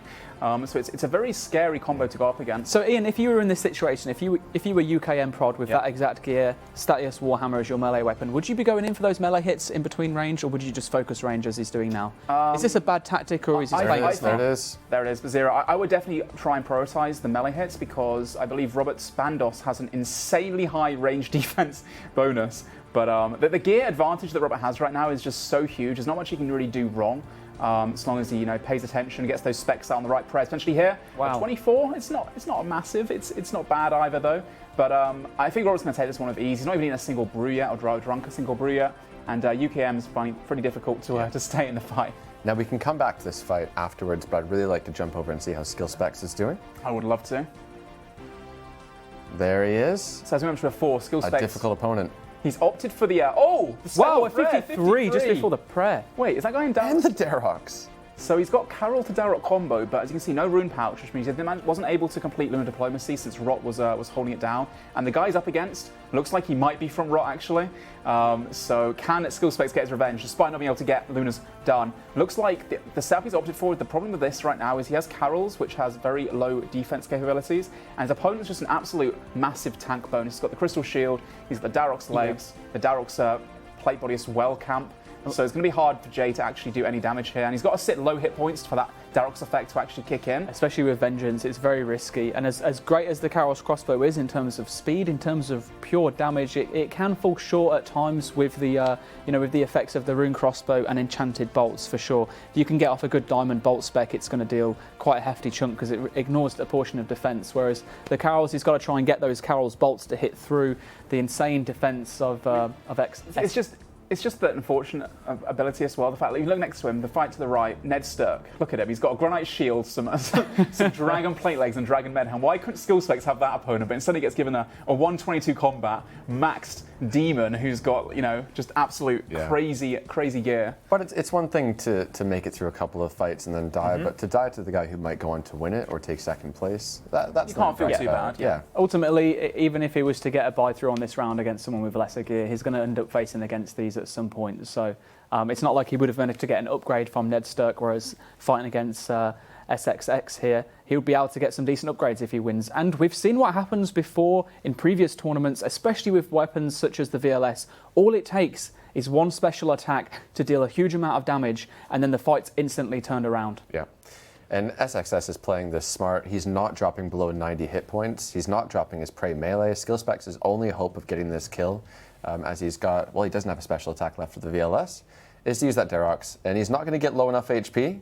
He's been doing well as it is, but he is at a brute disadvantage, not looking too favorable. I mean, the thing about Carol's crossbow is it hasn't got the biggest range bonus, even though it can do a lot of DPS on low defense opponents. On a fight like this, when you're fighting someone with a Crystal Shield and that full tank gear, it's just going to hit zeros all day long, and Skill Specs is now realizing that, and he's finally decided to start opting for the VLS switch a bit more, even through the prayer. It is far superior than using Carol's crossbow. And what he's going to do now, I believe, is stick to the VLS, and if he gets low enough, and the guy's not protecting melee, he might be able to go for that Darok's Axe, but of all the opponents to have and to bring this setup in for, it's quite unfortunate. His opponent is literally a wall. He's got a Crystal Shield, the Darok's, the Verax, the Dragon Boots, the Fire Cape. You're not going to hit with the Carol's crossbow on that. No. And unfortunately for Jay, Skill Specs rather, he only has 7 brews now compared to the other guys, 9, 10, 11 or something like that. Plus the guy's got, this SXS guy's got Vengeance too, so like I said before, a portion of damage every 30 seconds is going to be hit back. And that's why it was so crucial for Rot to really hold down the Lunar Diplomacy Island as best they could and not let any other teams through, because it gives you such a huge advantage in a fight that goes on for quite a while, especially with 2 range tanks we see here.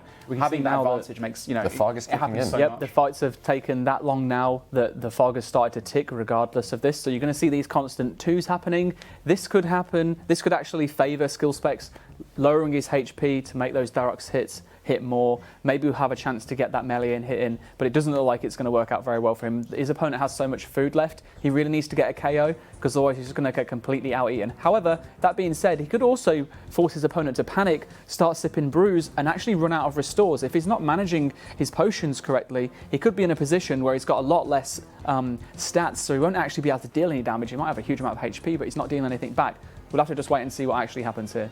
Skill Specs is just praying for this guy to drop his prey melee, but SXX is not taking any risks. He's not going to drop the prey melee. He's not going to drop below 90 hit points. You can see him right there. He got down to 74, 72 at the lowest, and he's right back up. No mistakes. And the thing here now for Skill Specs is that that VLS specs that he just had there, that he shot both of them out.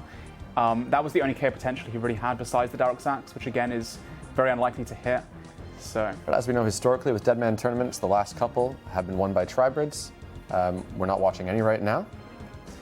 We can see there's a guy actually with an Infernal Cape in this final as well. We're going to see if we can hop over to him.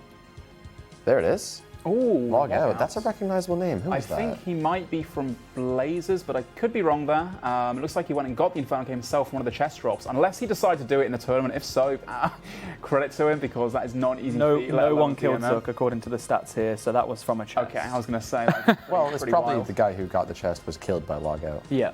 And really interestingly, again, man, we have another range tank against him. Both guys here, both being maxed combat, and he's trying for the Arims, try and freeze his opponent to step underneath.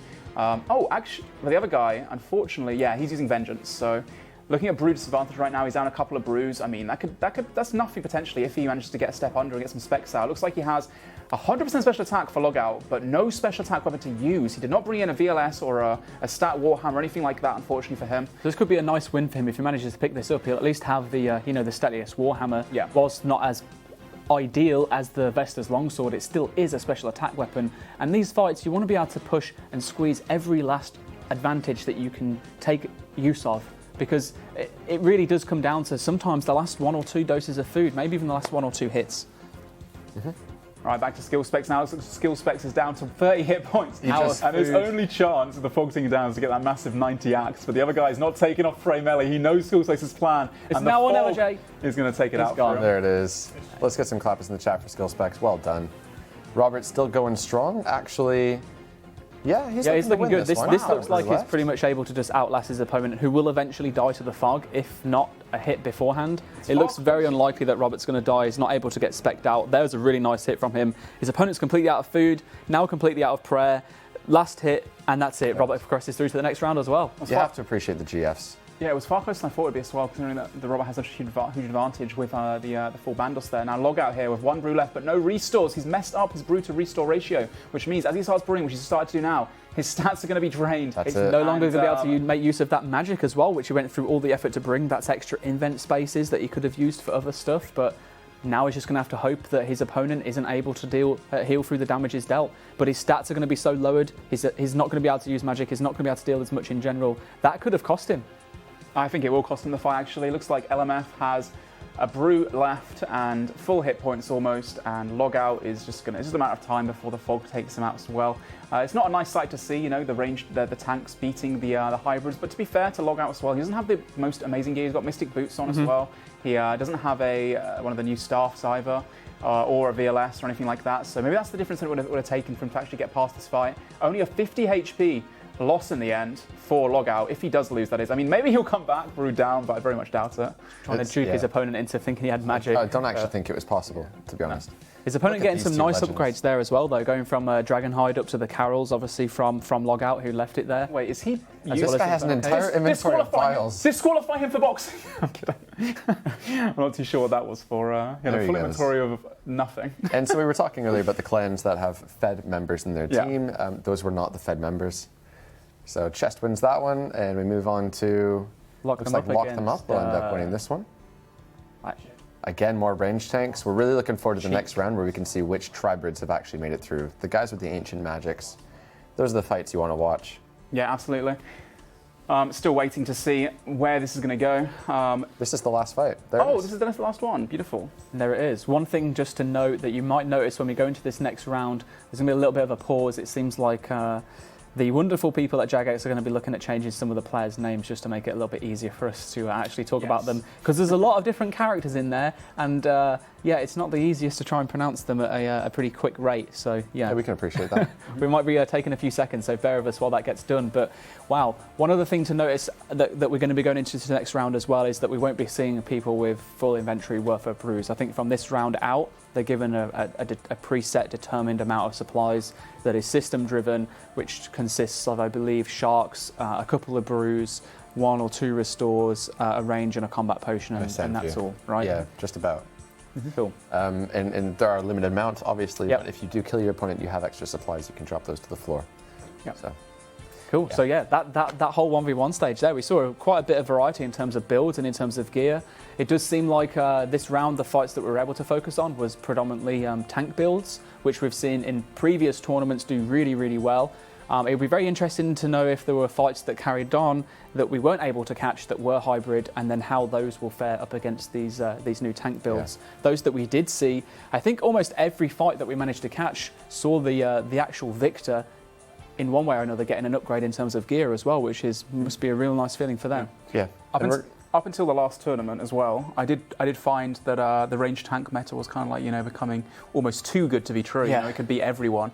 But last time round, and in the rerun as well, specifically, yeah, the rerun was fantastic. We saw so many hybrids that just proved that if you are skilled enough, that you can definitely walk all over someone that's in tank gear. So now that both players have got an even inventory, we should see some much more exciting, fast-paced fights coming in now. Yep. So I'm curious to see out of that list of players that we saw make it through, how many of those made it through the first round. We're still yet to hear about Bodhi, Mankt, Bellis, quite a few of these guys. Solo Mission, Mika, of course. So once we get information on that, we'll share it with you. But again, many of these guys are streaming, so you can probably check it out yourself. So, just a matter of minutes, Bodhi has died. Bodhi. There it is. In The information's come through on request. He didn't make it through to the round, I think is a nicer way to say it, because without context, that could be pretty He went down in the multi-phase? No, I think he went down in the 1v1s because he made it through, wow. yeah. It's just that Archie just out of nowhere just shouted, Bodhi's died. Okay. And we're not watching any gameplay, so context is very important in this, so yeah. Right. He's not made it through to the second round of 1v1s. Oh, bless him. Sorry, Chris. I know you hate commentating with me. That's all right. Look at that face. All right. But yeah, I'm curious to see which other content creators make it through, and then who we're going to be starting with. Again, we want to be bouncing between these fights quite quickly, but these fights will be more fast-paced, or faster paced rather, because there aren't going to be so many brews. And yeah, it should be just a few more minutes while these guys bank, or not bank actually. They're sort just themselves out. waiting for a Jagex to change names, and they're just composing themselves. I think this is where we can see range tank be a little bit less effective, because in the first round, range tank has a huge amount of resources to keep them stocked the entire time. Whereas in this round, they're not able to constantly keep on eating through the high burst potential which Hybrid does bring along. Yeah. Range is typically a lot of consistent damage, and it's about whittling down your opponent. Hybrid has the potential of a lot of bursts, especially if you can catch them off prayer and on the wrong gear sets, for example. And that's when potentially range tank could start to fall behind. It's all about that momentum in a way, because the VLS can literally hit 50s and 60s and such, and AGS can hit 70 somethings. You got to sit, high HP the whole time, and every time you eat a shark, and we have only 20 sharks in your inventory, it delays you by a few game ticks. You can't just eat a shark and then keep firing back like you can with brews, with restores as well. When you're drinking potions, you can still keep firing back. So you're able to keep your HP at full the whole time, but pretty much, and not have any really chance of dying unless you run out of supplies. So now we're going to see that momentum coming into play, whereby if you get caught in the wrong prayer, and then you start to make mistakes, and you have to start panicking and all that kind of stuff, that's where one big VLS spec can turn into, half your inventory gone in supplies, because you just can't get back into it. Well, as well, you think if you get hit at 60, that's 3 sharks, and I think you're only given something like, is it 12 or 14 sharks in total? It's not a like that. huge We'll have a amount, look when the especially when you round consider the invent that you already have. So yeah, it can be very, very detrimental, and you have to be very careful. Things are going to get really serious here on out, and it's always a very exciting time to watch. So. And again, touching on the skill and the confidence going into these next rounds, being a range tank is a little bit easier. And by that I mean it's monumentally easier. So you can sit there with Auto Retaliate, and many of these players again don't have Vengeance because Rot was holding it down. So Rot again picking up a strategy somewhat perhaps influenced by Fools from the previous season. Fools was holding down Shiloh Village, stopping people from getting Piety and so many other things. Rot this time around was holding down Lunar Island. They eventually did lose it to Blazers. Right? But they probably stopped. Momentarily. I think Blazers got a few people through, and then Rot came back and held it down for they took it back? with CT and Frontline, or what about the teams they're with, sorry? There we go. We can see some names of players who are making it through. Thank you, guys. We've got Rot and Eco. We can probably assume there are many other Rot players that have made it through as well. We've got Abdullah, Mankt, Bellis, Sparkmac, Robert, Mika, Alfie, and Solo Mission. Solo Mission. So quite a few guys. Yeah, big list of names there. I'm not seeing Sick Nerd either. Unlucky Sick Nerd. Commiserations. I'll be really interested to see what gear setup he opted to go for in the end. Yeah. I think that's one thing I really enjoy doing, is going back through everyone's past broadcasts for those that I didn't catch in the moment, obviously being here and watching the tournament unfold live.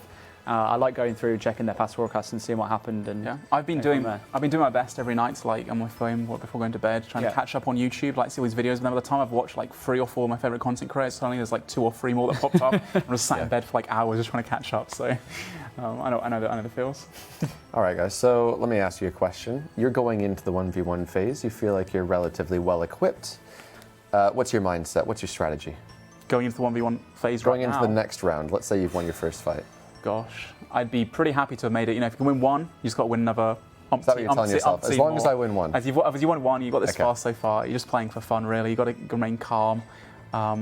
And it's a lot of pressure, man, especially the fact that obviously one thing is you've just spent a whole week grinding out, starting from scratch. But the other thing is if you're one of those Fed players, your whole team is really counting on you. You've been chosen as an elite member, like above everyone else. It's been worth their time. And not one person's time, I'm talking like 10, 20, 30, 40, 50 people's time to gather these resources to pick you up as their best like warrior to try and take people on. So, sorry, you asked me what you should do. Don't think about that, pretty much. Don't think about how the high pressure situation. That's what I'd be thinking about. So Manx goes on to win All-Stars, flawless victory. Yeah. We find out he's been listening to classical music the entire time. Yes. Do you have any suggestions as per rituals? Anything that you might recommend a player going into? There is one really, really important thing, and I think a lot of people forget how important it is, and this is really serious, so I'm not even going to make... No, I'm joking. Hydration. Drinking water. Make sure you stay hydrated, gamers, because hydration is the key to maximum efficiency. There's one thing that there's one thing that comes to mind as well. It's true. You got to make sure you're drinking. Everyone's got their gamer juice these days and the fuel that they have, but drink some water. Keep yourself nice and healthy. I had a clan called DL, Divine Legion, that reached out to me as well. And part of the stuff they told me was that they had a phrase when they were doing PVM of whenever they wanted an item, it became like a bit of a thing. They'd say this phrase and suddenly they'd start getting stuff. So they got, for example, 2 Armadyl chest plates and an Armadyl crossbow, which in this tournament final is like so amazing. Is this something they typed in game? I think it was something they just said on TeamSpeak, a bit like with the Rune Shark and like Kira. There it is. I was asking what it was. I couldn't remember it in my head. But Badoodle, something like that. So maybe they've just got to think of a phrase like that and say it before they go in. Perfect. It's time Stay hydrated. There we go. Cheers. Nearly struggled to open it. That would be really awkward, wouldn't it?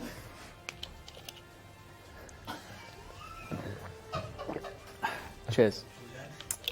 Oh. So, we're still waiting to jump into the next round of the 1 versus 1s. It does look like we've got a thumbs up from Mod Rock. Oh, really? Thank you, Rock. We're going to head into game. That was just because it's happy we're hydrated now. Yeah. All right. Well, we're still going to head into game regardless of what the outcome is. Let's go have a look at what's in game, guys. Probably players waiting to there we get go. to the next fight. Thank you very much.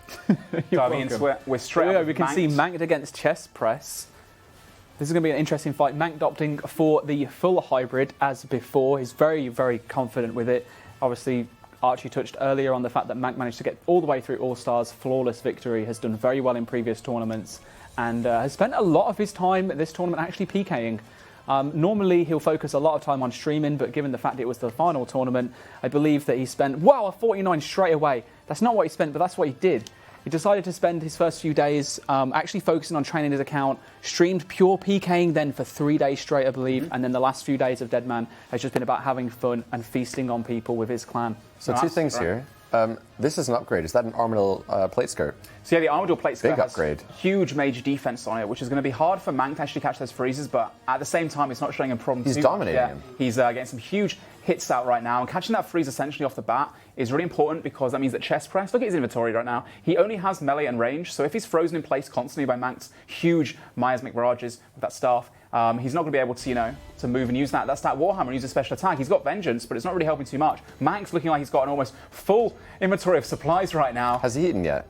I don't think he's eaten, apart from maybe a brew dose. Yeah, I think it's just literally one brew dose, whether that was a pre-brew or not. That being said, that's big. He's got to chug some brews for that. Get his was that a special attack that just came through in here? It was. So his defense is going to be reduced now. That's a special effect of the Statius Warhammer. Works similar to a Dragon Warhammer, I believe. Yep. Reduces your opponent's overall defense. There's another one. I believe that was. I don't know if that was considered a hit or not, or whether it was a recall Mank ended up taking. But we definitely have one hit. So Mank's going to have to be a little bit cautious.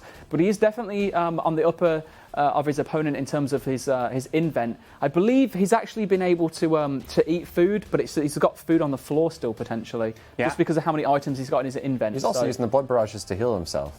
Yeah, which is probably why he's been able to stay such high hit points the entire way through. He also opted to smash out his special attacks as soon as possible, catching that vital freeze right there as his opponent is flying in with that stout Warhammer. He also got himself a Dragon Crossbow as Blazer's team did lock down Dragon Slayer 2, which is essential in farming the Rune Dragons to get this iconic weapon. Of course, the bolts, Bolt C, we just saw a spec going off there, which hits a really powerful hit. Oh my god, a 30 as well through the Protect Melee, I believe, right there. Chest press now down to 1 sharp. It's going to take him a lot to come back. I think Mank has got this in the bag, to be honest now. Yeah, I think a combination of really, really nice freezes, not splashing all the time, as well as some really good bolt specials, which, I've got to give credit to the fact that they've got Dragon Crossbow, which means they can use the Dragon Arrows, more range strength, more ranged accuracy overall, and then those higher hits. Just being able to completely train chest press, and this is where it shows you that range tank meta isn't always the best thing, because if you are going up against a good opponent, if you're not focusing your prayers properly and switching gear in and out, there it is. Just like that, you're going to fall. Very, very well done. Great job for Mankt, and a nice upgrade as well. A couple of mistakes though, Mankt, and you can see he's as composed as ever. But if he was going up against a skilled hybrid, I think he might appreciate that was a practice round. Maybe he was taking that opponent a little bit lightly.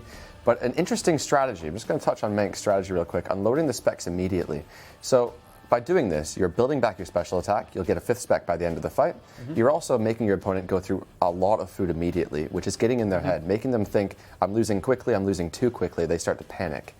Yeah, well, like I said before, it's very clever. It's a game of momentum, so you want to try, catch that upper hand, so you're forcing your opponent to eat, which is wasting them game ticks. They can't actually do any damage back. We saw a 20-something staff dash with the Azurill staff. I mean, Abdullah needs it as well, because it looks like he's falling behind in terms of supplies. He's got, his opponent's still 3 Sharks, 1 Karamban, and a sip of brew dose. Yeah, he has no special attack left either right now, Abdullah, so he needs to catch the freeze underneath, step under, and now it's going to come down to a huge game of RNG. If he can come back from this, I'll be very surprised, but unfortunately for him, the guy against him, LMFAO, seems to have quite a bit of resources left, and he also had Vengeance, which is probably the defining factor here. Yeah. And not to mention the fact that obviously as well, he's got 121 combat, he's got maxed gear pretty much, so this is like a tank's worst nightmare, pretty much. A hybrid's worst nightmare right now. And you can tell he's a little bit, I'm going to say, hot-headed, LMFAO, because his name's actually LMFAO You Bad Lol. So he's enjoying himself right now.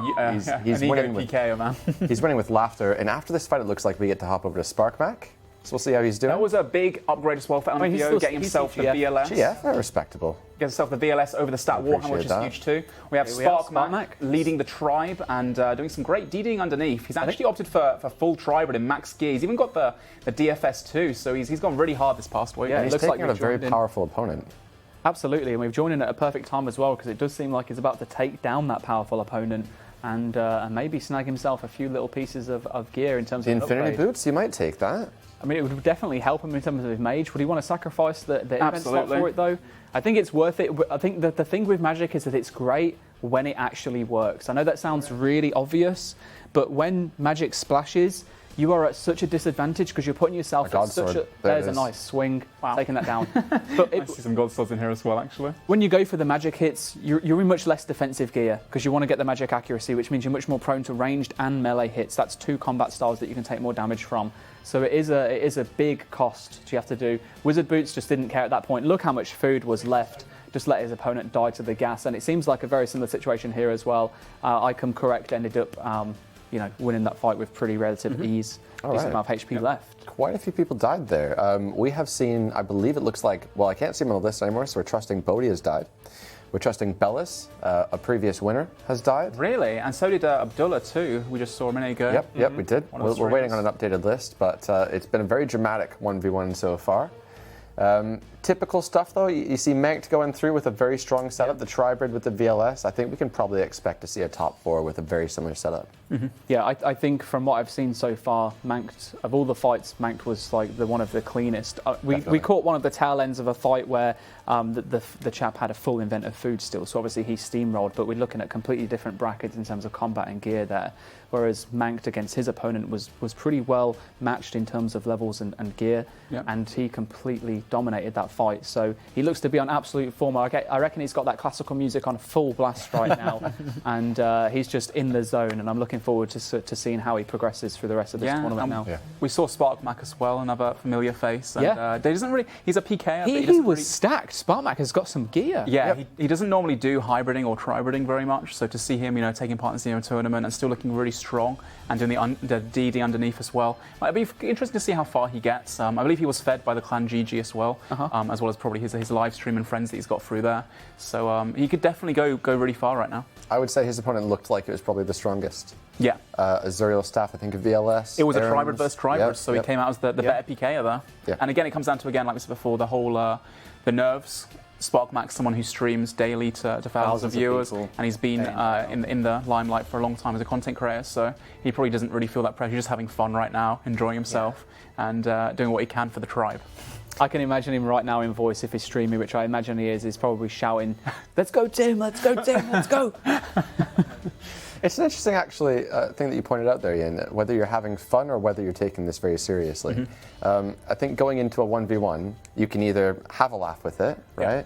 or you can maybe compose yourself in a way like Mank does, or you can get really serious like I probably would. Sweat dripping, like metal music playing, like every click is heavier than it needs to be. Like, yeah. All right. Anyway, sorry. The next round is ready. Let's hop into that. All right. There we go. Robert making it through. Yeah, he has some really sick gear. The defensive of Bandos has probably been helping him a lot here. Not to say that it's been carrying him, because he seems to be doing a pretty good job, but I definitely say it's got some factor in terms of his success currently. And we've seen this opponent he's fighting. I believe we watched this guy in a previous round, and he's looking pretty strong. The stat Warhammer, he's not even going to bother with that Carol's leather top. You're not going to typically bother. Oh, this is a high-paced fight. Nice damage exchange there. Both players with Vengeance. That Robert managed to get in the hit through the prayer as well. Yeah, you're not going to bother with the anti-magic defense if your opponent isn't using mage. That said, he's just put the Carol top on. An interesting strat, because Robert's going to keep that Bandos on the entire time. Whip out the VLS very quick. He just has to do a one-click spec. There it is. He can get those 33s out. But Tweak does have the Venge. So does Robert, actually. This is a great matchup. It's like I said before, Blazers were able to beat out Rot inside the in Lunar Diplomacy and take it for themselves for a little bit. And it looks like Robert right now, the Venge combo, almost getting a KO there, but deciding to eat instead and conserve his supplies. He could have got a hit in before he decided to eat. He was a little bit late on the eat there. But nonetheless, Robert looking really strong right now, and that Bandos making a huge advantage as well. Looks like we've got a Manked fight coming up as well. Maybe we can switch to that, and then we'll switch back to Robert in a little bit. So it looks like Manked right now is in the Tribrid setup versus a guy who's also Tribriting, and he's actually losing to Mystics. So whoever this guy is, the Sit Kid, I'll call him. Or sorry, ST1, my bad. I thought Sit for a second. He's doing much better, actually. He's got 6 sharks. Actually, no, to be fair, Manked does have 1 shark advantage right now, getting the DD underneath and trying to turn that into, more damage. He's got 1 spec about to come up as well, 20% spec. Unfortunately for his opponent, does not have the stat Warhammer. So Manked making the comeback, as he does. He does have a severe gear advantage here. So ST did very well for the gear he had. I'm very surprised he's done so well. Stat-wise, they look just about similar. I mean, we didn't catch Mank should have this one in the bag. Yeah, we didn't catch the start of the fight. That could have literally been a Statius Warhammer special attack on Mank whilst he had Protect from Range in Mage gear on, or Protect from Range with Range gear. So it could have been that which made up that difference in terms of HP, but they do look pretty even now. Some really nice hits coming against Manked. Opting to use the DD method, obviously when his opponent's frozen, he's able to step underneath. It's really useful because he can switch out gear without his opponent necessarily being able to see what Manked's doing, doesn't know which prayers to use or which gear to go into, really helps him. And it also means that Manked isn't taking as much damage because he can normally get 2 hits to every one that he takes back as well. I think having that Zuriel staff advantage, having... Wow, that was a 45 of the Statius Warhammer. Sorry to intrude that in, but when those numbers come, I just can't help myself. It's understandable, Ben. I mean, a 45 is pretty good from a Statius Warhammer, especially versus Manked, who was up until now actually doing really, really well and managed to come back and have quite advantage. But that 45, 2 sharks down, and suddenly ST1 is back in the game, and he's managed to catch Manked 3s away from him. Now Manked is not eating any food for some reason, back into eating right now. But having that, that Arims, that Zuriel staff, having the Mage's He's got the Dragon Crossbow advantage as well. He's got some big advantages here. Having the Arims and the Zuriel staff and the Mage's Book particularly means that those freezes are almost always going to catch, especially versus Mystics, whereas ST1 has to rely on a lot better RNG. But yeah, the 34 through the prayer, huge for Manked. It's coming down to the wire right now. Manked has 2 food left. He can't risk it too low right now. You've got the first hit in. It's time to eat up. And now it's completely out of food now. These next few hits are going to determine the way that this fight shapes out to be. Will it be Manked going through, or will it be STI? We're going to have to wait a few more hits to find out. Manked managed to get a freeze. ST1. ST1, sorry. Yeah, okay. Sorry. Oh, all right. Well, let's be so particular in this heated moment of this absolute epic battle between 2 complete dominating forces. Mank takes it through against ST1. Yeah, again, the benefit there of having that extra freeze advantage, being able to catch those freezes, meant that Mank could, I think 3 or 4 times in a row there, catch those DDs and be able to secure the win. Very close for him, though, and probably having him a little bit shaking, a little bit nervous in the next round. We have Robert versus Tweakster now, back into this fight, and Robert showing that the power of the Bandos is more than enough to take a huge win, and he has so many sharks left. A bunch of recalls that he's also collected along the way, and those recalls, of course, can be taken through per round, and it gives you a couple of sharks worth per recall, which is a huge benefit as well. Every damage that gets dealt to you, and a little bit gets dealt back. Robert playing the smart, keeping his distance, keeping prey melee up. He knows he can't die unless he gets lucky. Stat Warhammer spec.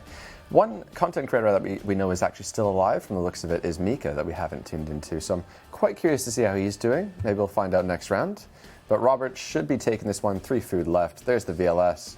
No prayer left. Just about to finish things up. Only 1 dose. And there it is. A nice little slash to the chest against Tweakster, and he is down and out. Here we've got Ozzy James against Icom Correct again, and it looks like Ozzy James is in a better position, full HP. His opponent already saying good fight, going to be running out of prayer very soon as well, but he's only going to take the next hit for him to progress through. Yeah, one of the Cutthroat members, guy in the Rot Alliance, but he's now actually opted for the Vengeance, interestingly. He's gone for the full Tribrid setup, and he's looking very stacked at the same time. Looks like Mika won his fight too, for those wondering at home. So Mika is also through right now. We have Gurkblob versus Zelino, and I don't know how to pronounce that name.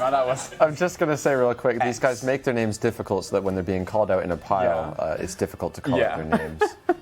Pretty much. And looks like Mr. X. The 40 KO though. That was a comeback. Really Dude, the close. PvP weapons, people underestimate them. Even without a special attack, they can still, Every single fight that we've seen so far pretty much has came down to the wire.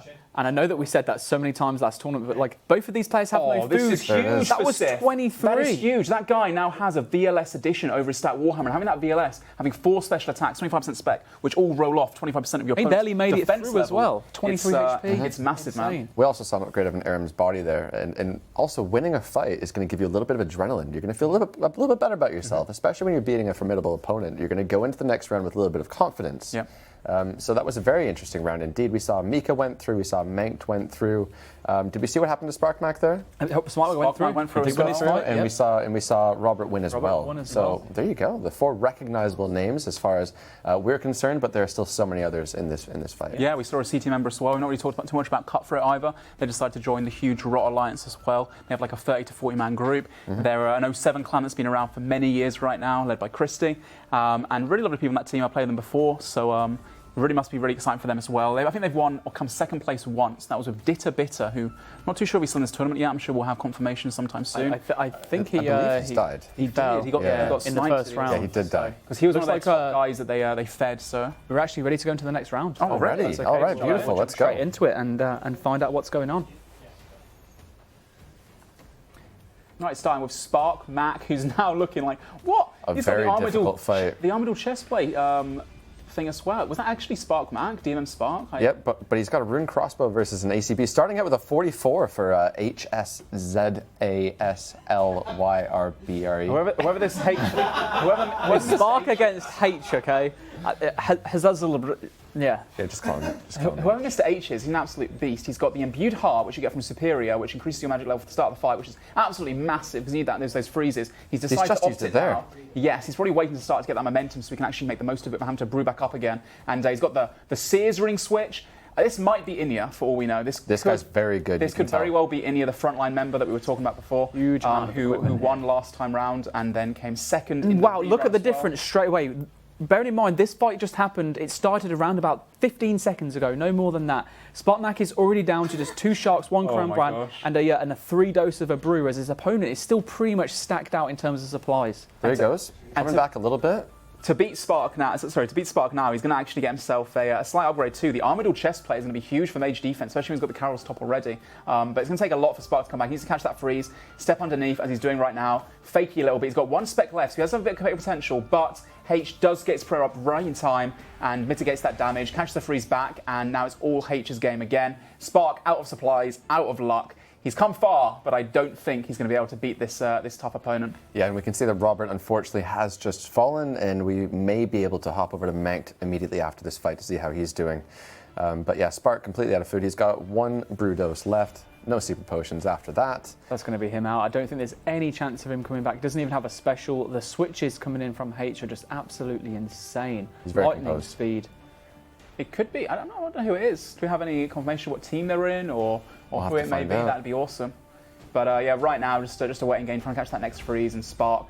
Unfortunately for him, he just got destroyed at the start, and once that ball starts rolling, it's like a snowball effect. It just picks up pace. And with that being said, yeah, wasn't able to come back in time, unfortunately. Good fight. Mankt versus Sif, and we saw Sif picking up the VLS last fight, actually, another Tribrid, but Mankt's gear does slightly outweigh his, and looking at supplies right now, looks like Mankt is up a shark and half a brew, which is quite big at this point in the game. Yeah. And if we look to the left, I think you just said the same thing. Yep. Top left, we just can see Mika's just won his fight. Managed to make it through, so we know Mika's through now, so we're just going to be concentrating on Mankt against Sif. And it does look like Mankt has the upper hand here in terms of supplies left over as well.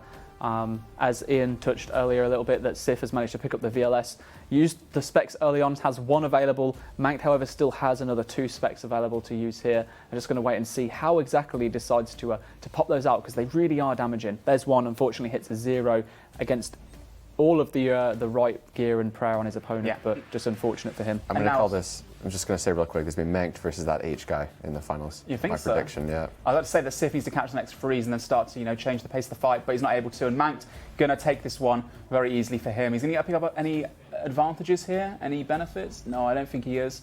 I think he's got the same gear, if not better gear than Sif. So yeah, Manked's going through, another fan favourite. And we've done 3 rounds now almost. So we're down to top top 30 math, something, I think, by now. Oh, we don't try to do maths, we wait for people to tell us. Yeah. I think the next round's going to be the top 30 something. So we're dwindling down just to a couple contestants left. Yep. And in no time, we're going to be crowning the final DMM winner of $20,000 grand prize, aren't we? There it is. So Manked's winning his fight. He's going on very strong. One of the things with Manked is I think he gets better with every fight. That first fight was a nice warm-up for him. He had a really nice opponent for that, and now he's getting into the serious fights. But he's ready for it. We've got Dragon versus Targ. How's this fight looking? Dragon with a slight advantage, 1 crown bond left. Targ out of food. Targ does have the, I don't know why he's using Morrigan's Doesn't seem to ever go well for a Targaryen, so it looks like they're going to be falling here against Dragon Drags, which is pretty ironic, actually. Really close, and luckily for Targ as well, I believe he's going to pick himself up 47. Wow. a DFS switch, which is much better than the Crystal Shield, and a huge upgrade, being the best in slot shield in the game right now, unless, of course, someone has an Elysian, which I very much doubt. I think Corp has only been killed a total of 4 times the entire tournament, so I doubt that would be the case. A team did tell me they were killing Corp, and they said they were able to get potentially a Spirit Shield, but maybe they were sniped in the finals, the multi-phase before this happened. We have had word that Mr. H from the previous round of those insane switches is actually part of Blazers, so interesting to know who they actually are. Look at this full Armadillo beast. He's doing all right. Might lose this one, though. It's a very close 10 fight. HP against 5. 1 hit is going to make this. Whoever wins this. Oh, wow. Advantage. Wow. Thanks to the Armadillo. There it is. Changing Maze takes it against TI. I mean, that DFS again, and just, outgearing him completely. That's what it comes down to. But I mean, even a few HP, though. Outgearing him completely. It was literally a difference of like 6 HP. 1 hit, 1 person to step out. Yep. Unfortunately, it was the one who got hit. Yep. Right, so what do we know going into this fight? We know we've got Manked. We know we've got Mika. Yep. Right? We know that we've got Mr. H from Blazers. We do. A few unfamiliar names. And we know we've got a few rounds left. So we've got there's a good variety of players in here now. I think the last few fights that we saw there had predominantly people hybrid rather than the tanks. So it seems like the tanks have been whittled down and just taken out of the tournament and just picked apart. They've just been looted and left in the dust. So to touch on the changes we've made to these tournaments over the years, actually, one of the metas that was so strong was the tank range with the full Verax. The Verax, those were the days, weren't they? So strong. We decided to take out the flail, of course. A difficult decision because it was kind of our first time saying, actually, that's just way too strong. Yeah. And maybe some tank rangers still kind of holding on to their dreams, thinking that they can still make it with such gear. But against those skilled tribrids who are able to compose themselves and actually click well, they're not going to stand a chance. I mean, it's all about the gear as well. I think what really gives them the edge is having that imbued heart, having the Mage's Book switch, having the Seer's Ring imbued. All of those little items really add up to make what is actually possible to beat that range tank meta. Unless your opponent's, in full Armadillo, then it can be quite difficult still to catch a freeze. But for the most part, it's those extra switches which are harder to move into and to fakey into, but definitely pay off when you do get the freezes. Yeah. That being said, it looks like we're ready to go into the next round. So let's get things underway. And just as a reminder, when we do hit into the quarterfinals, we're going to be doing each fight one at a time. So you should be able to see these progressing through. This is a very difficult fight here. Yeah, Manx and they will be from this point onwards. Both players opted in for the full hybrid setup. Some really interesting gear choices here. We've got the one of the wards. The Malediction Ward, which gives a little bit of defense bonus, not quite as high major offensive bonus as the Mage's Book does that Manx has, but maybe the defense will help a little bit too. Both exchange of ELS specs. Manx does hit through Prey because it was on the robes, a 32 at that as well, which is pretty huge. And now Tartar, unfrozen, moving around, to catch that freeze and get the DD potentially, but opting to actually not go in for any DDs, just going to hybrid him straight up.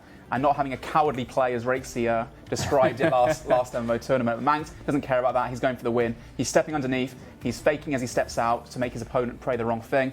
And it looks like it's paying off for him. Right now, Manx is up. A little bit of food.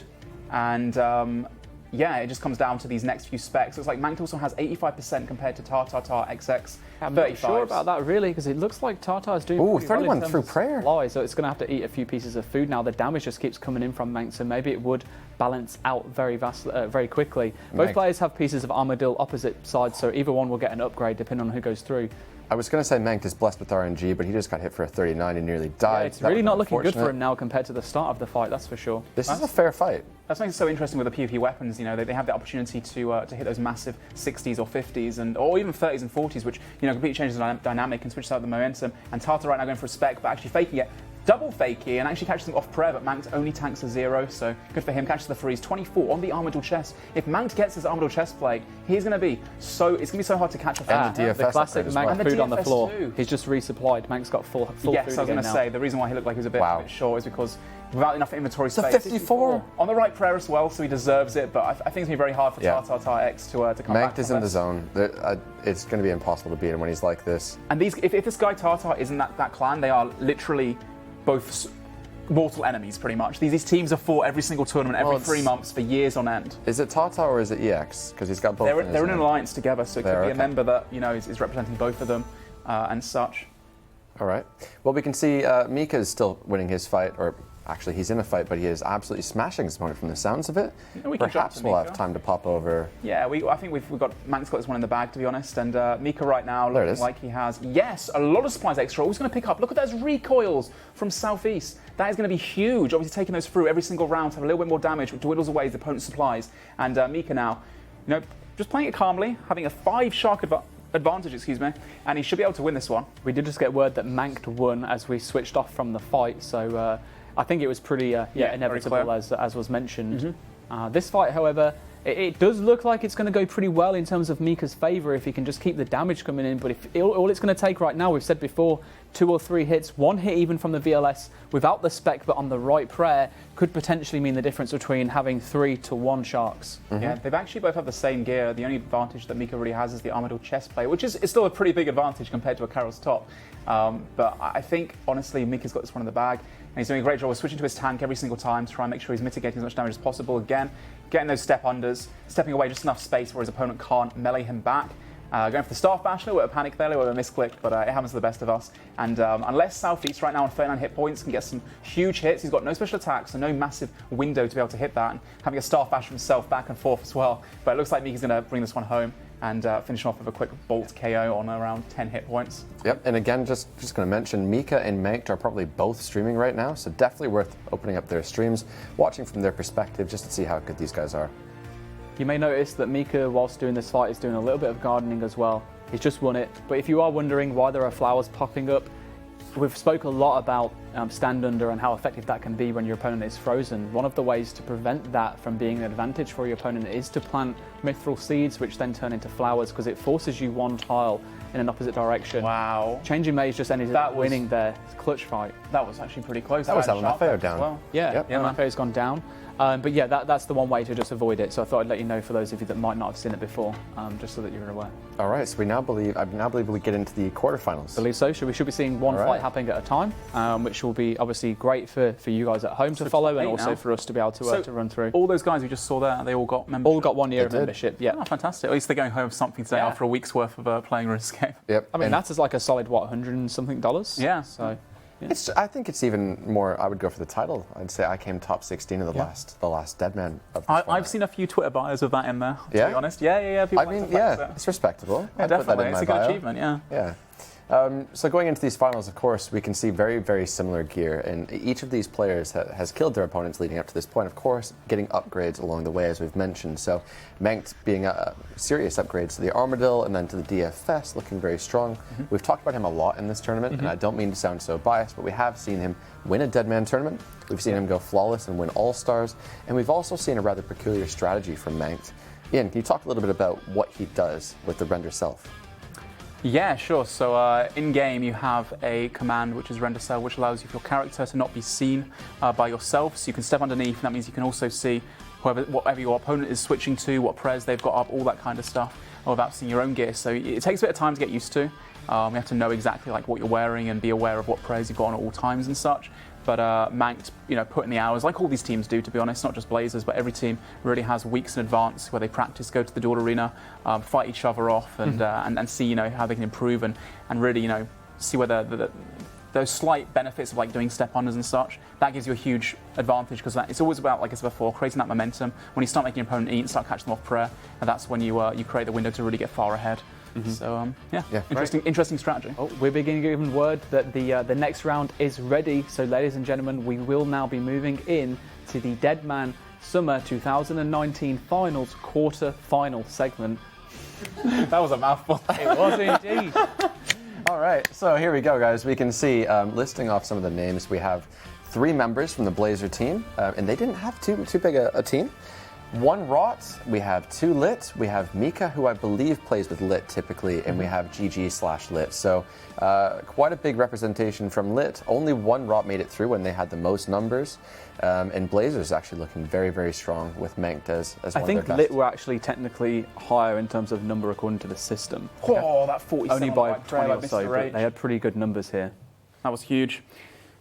Another VLS coming out on the right Prev, unfortunately a 0 for him. Looks like H right now is doing really well, changing at the moment, down a couple of food, but all it's going to take is a couple of those big VLS specs to have it in his favour. There's one of them, 27, not too bad. Going for a second on the right Prev, 54, that is huge! Spec again. H going down to like 10 HP right there, but catching his Prey Mage back up again, the right tick. Wow, another 39 straight after that as well. That is insane. We've just seen basically near enough 100 points of damage being dealt in less than 5 seconds. And that there is like 5 sharks. Yeah, and to note that whoever wins this fight is guaranteed money. So getting spec a 50 and then a 40. Oh yeah. You were absolutely trembling. This is the difference in making money or not. $1,000 is a lot of money. I would be shaking my boots if I was H right now. I wouldn't even Change be is here. doing so well. It looks like the next fight after this that we'll be going into is whichever is the wand icon. But as you can see just to our right, we do have Manked against Mika. They're both going to be facing up against each other. So 2 big content creators, clash of the titans. To see Mika make it this far as well after trying for so many tournaments is really respectable. I'm really happy for him as well. But back to this fight, H right now looking like he's up quite a bit of food. 48 smack. No bruise left though. Change going down to only like 3 HP. A barrage KO. No way. That combo. An FAO. It is not happy. He says easy. H is saying, They've got big We egos, like that. So we got to flex them. We like a little bit of character. Well done. We have Matt here. Is that Matt? Matt Slayer. Matt Slayer. So Matt Slayer is one of the GG guys who reached out to me actually. Matt Slayer is listed as part of Rot according to the Okay, so Yes, maybe he it's is. a meme like his name backwards, unfortunately. I want to give a shout out to Matt though because he did reach out to me with some information about his team and such. Always does a really good job at doing so. But we have Rot here versus JD, and JD's from Blazers. So again, these guys do not like each other.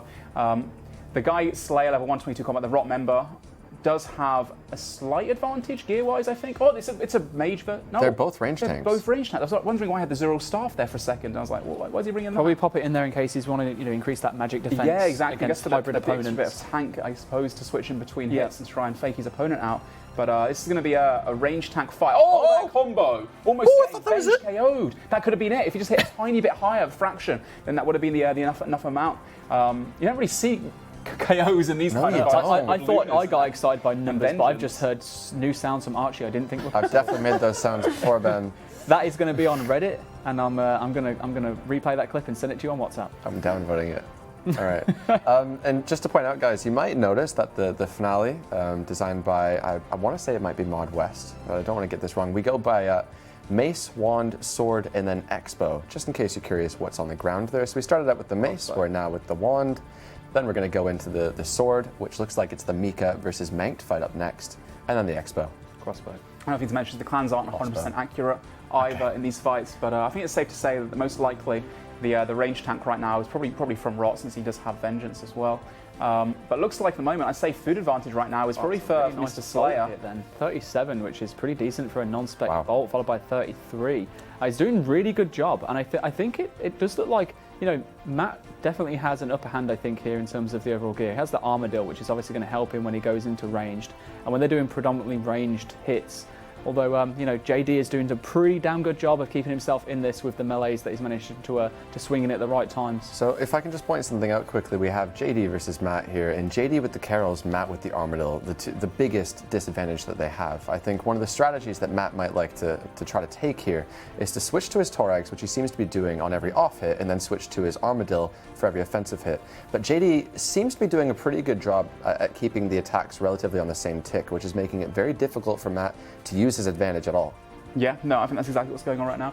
And so whether that, the spec coming in 34 through the prayer and through the tank gear, that's so lucky for Matt right there.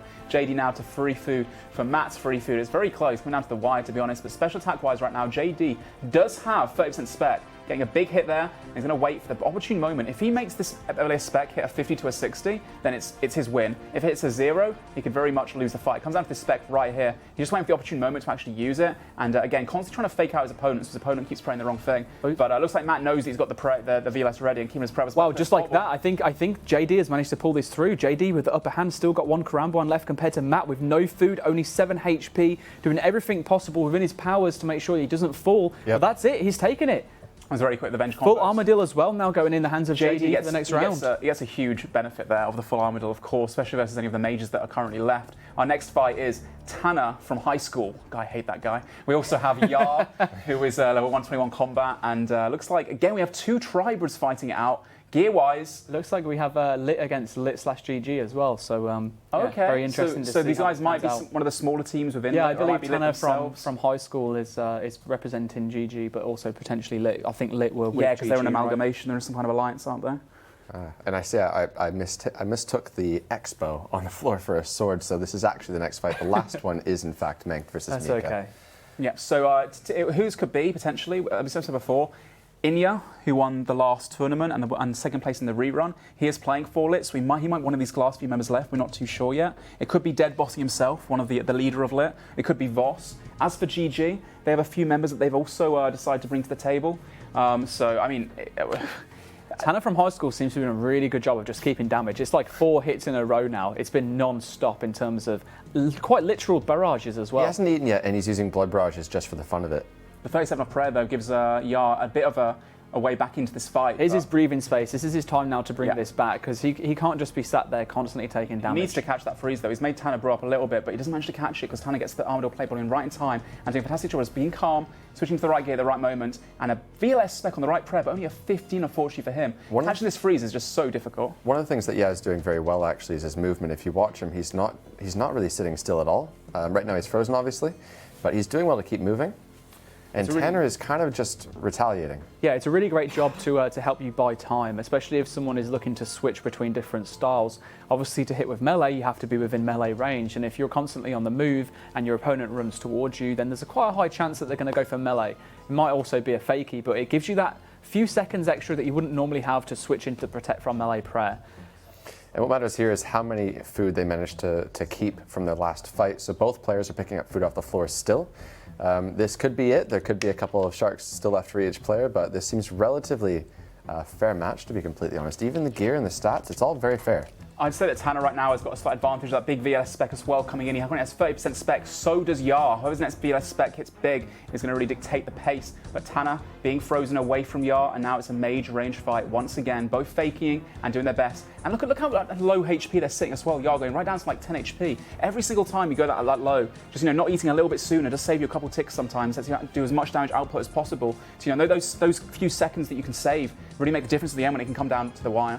Yep. Would that be something that you would consider to be a solid tactic? Maybe not always opting to eat the full, or do you think it's better too? If you're feeling confident and you're calm, then yeah, it could definitely be beneficial to stay low HP, so you're still got the benefit of the range potion, the super combat, for example. But right now, Yar just going ham right now. Yar. I don't know how I said that on Tanner, but.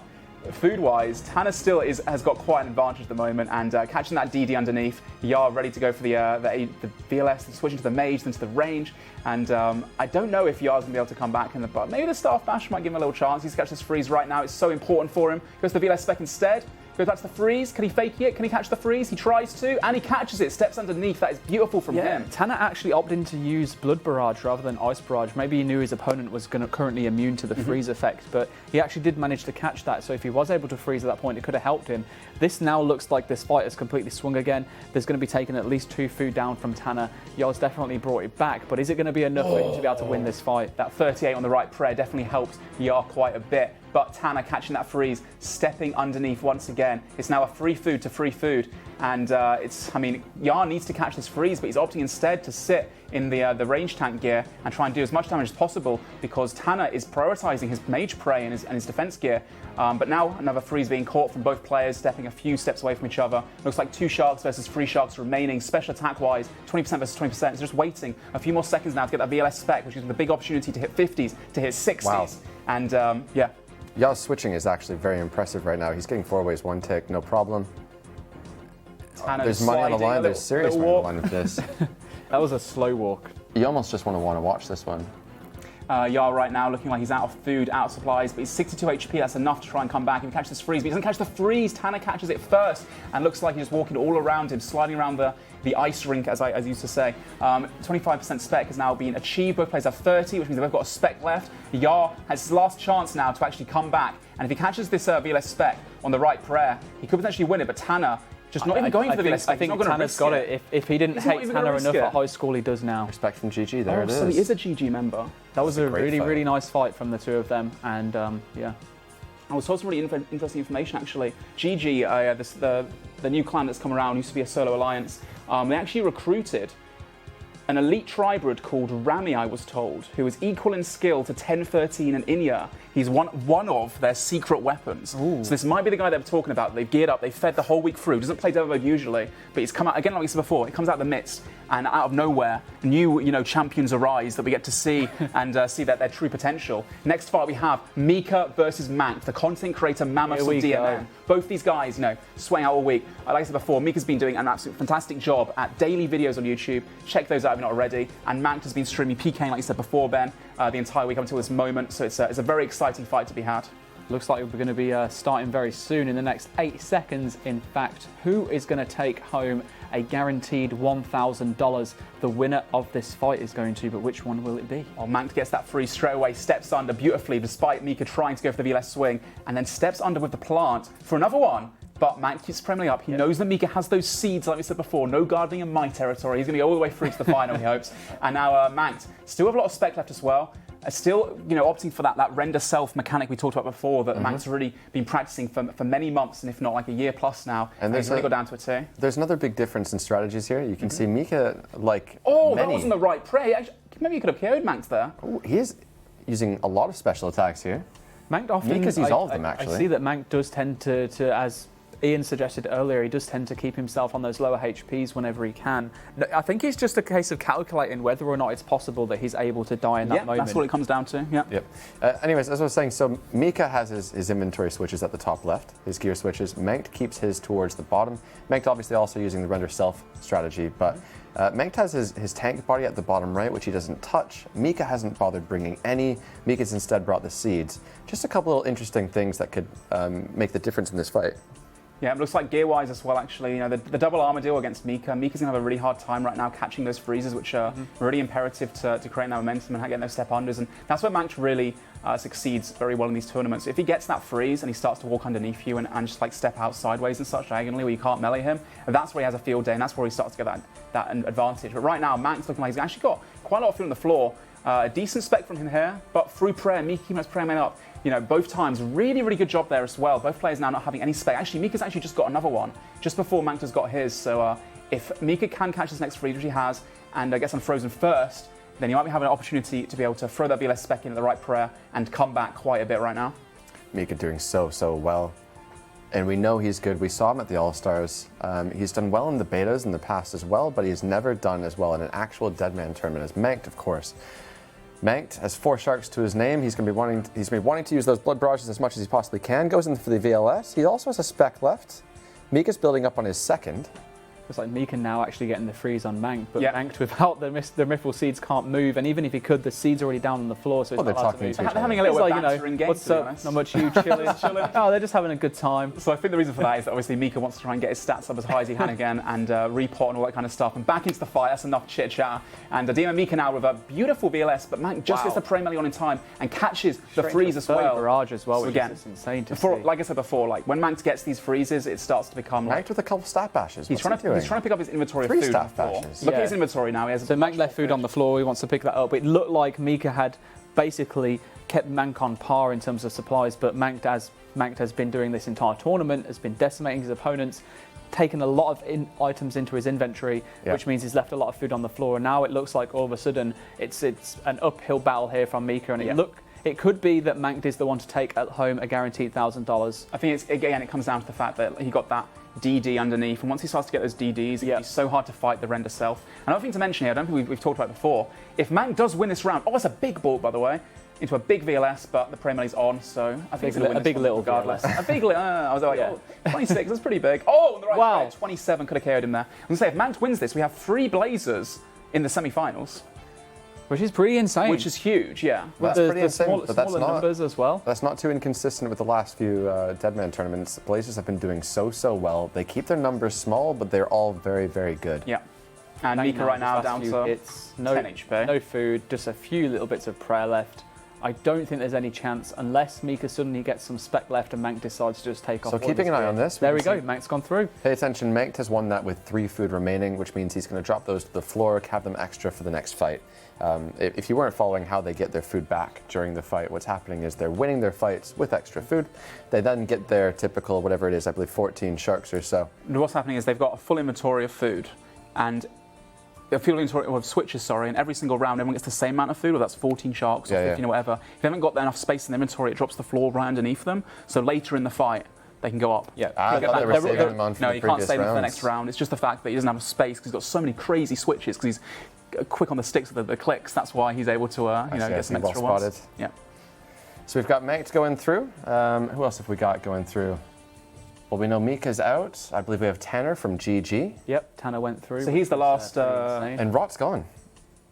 Yeah, the supposed rot. I mean, obviously, we're not 100% accurate or whether or certain whether those are the For all players, we but- know, those 3 players might be in Rot, but they've somehow snuck their way into Blazers to get free. yeah, they could be I very the- much doubt it, but it could happen. infiltrating. But we are now down to the last 4 players. Which means they're all getting money. Yeah. So again, guys, it's $20,000 to the first place, $10,000 to the second, third and fourth get $1,000 each, and the top 16 who have just died, they'll get a year's worth of membership.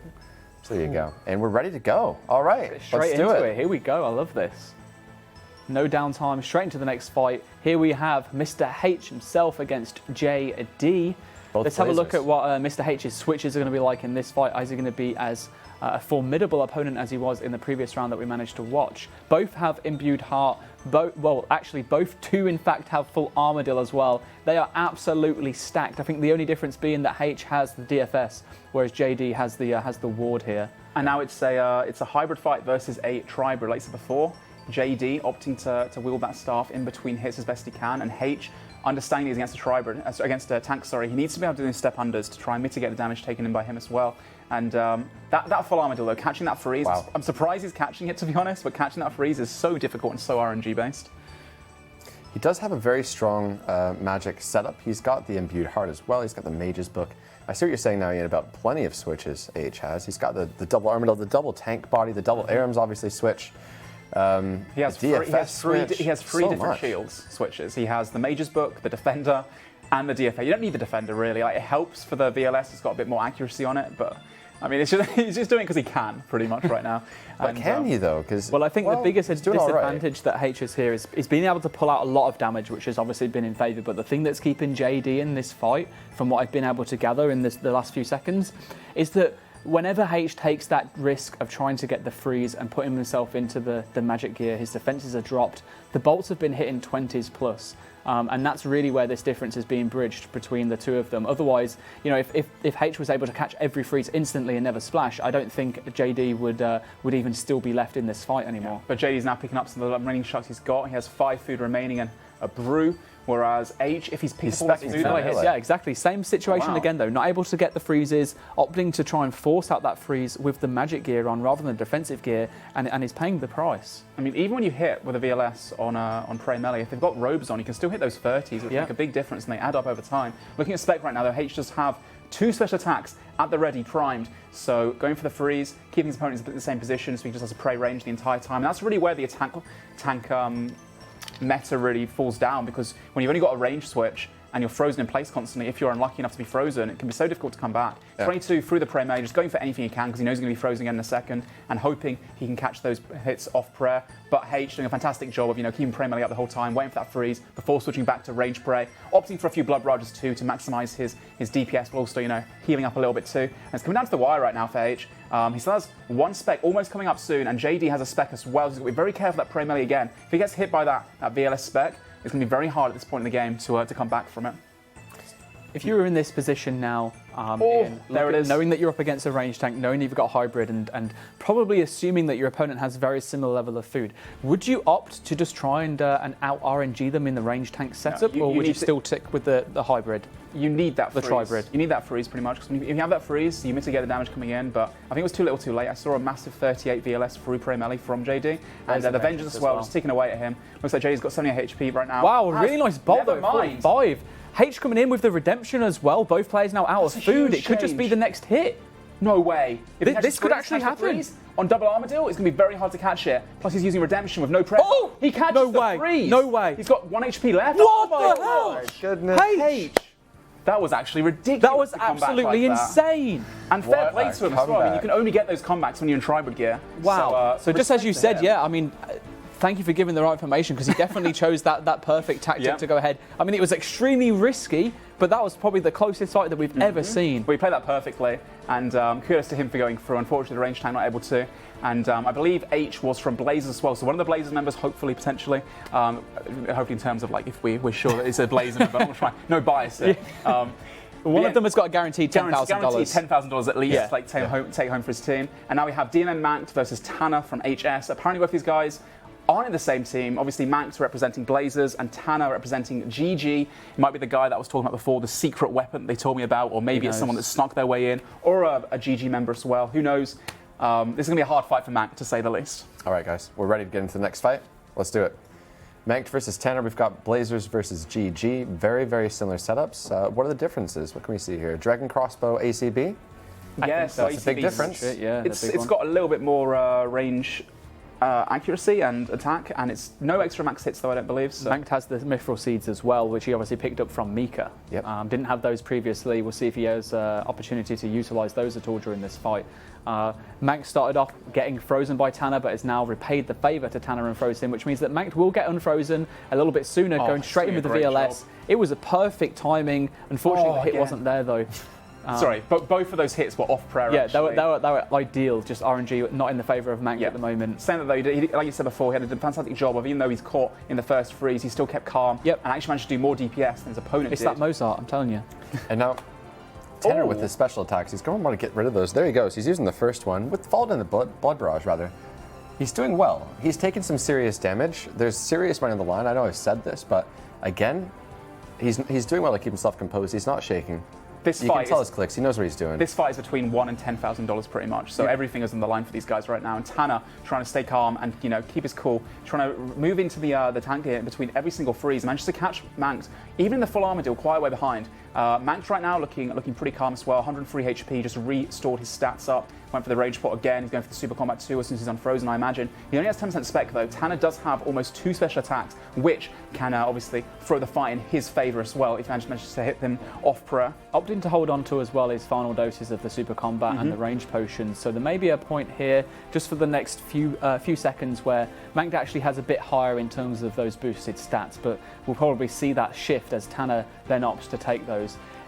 There is a tactic that's utilised by high-level players, or a lot of PKs in general, which is kind of like animation stall or hiding, where when you sip a potion, it doesn't actually show what your character's doing because the animation of the potion will override. So you'll probably see them utilise that to get in extra hits on the right prayer. I'm seeing some huge blood barrages from Tanner at the moment as well. 48 on the right prayer on Manx. Yeah, Tanner's going absolutely ham right now. He's come back really well. This next freeze is going to be paramount to him. Can he catch it? Well, Manx is in the full armor deal. He does manage to catch it. Can he get the step under? Gets off prayer as well. Beautiful play from Tanner, not wasting any game ticks there either. And now it comes down to a one shark versus one shark, unless they have more food on the floor.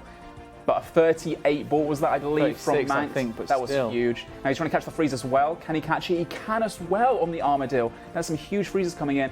Off prayer as well. It's coming down to the wire right now. Manx has that brew dose. Doesn't want to use it though. Once he uses that brew dose, he's going to be brewed down, which means he doesn't have the super range and the super combat effects anymore. Man, go for the spec. 13. Could have KO'd him right there. Tanner has 19 hit points. Coming down to the wire, but he can still come back. Tanner has one special attack as well. He's waiting. He's waiting for Manx to change his prey melee off, so he's able to go for the VLS. There it is. There shot down. 26. Wow. He was from GG. Tanner was actually a GG member, so that was correct information. That was a great fight. Very, very nice fight. Both very respectful as well. So. Very small detail.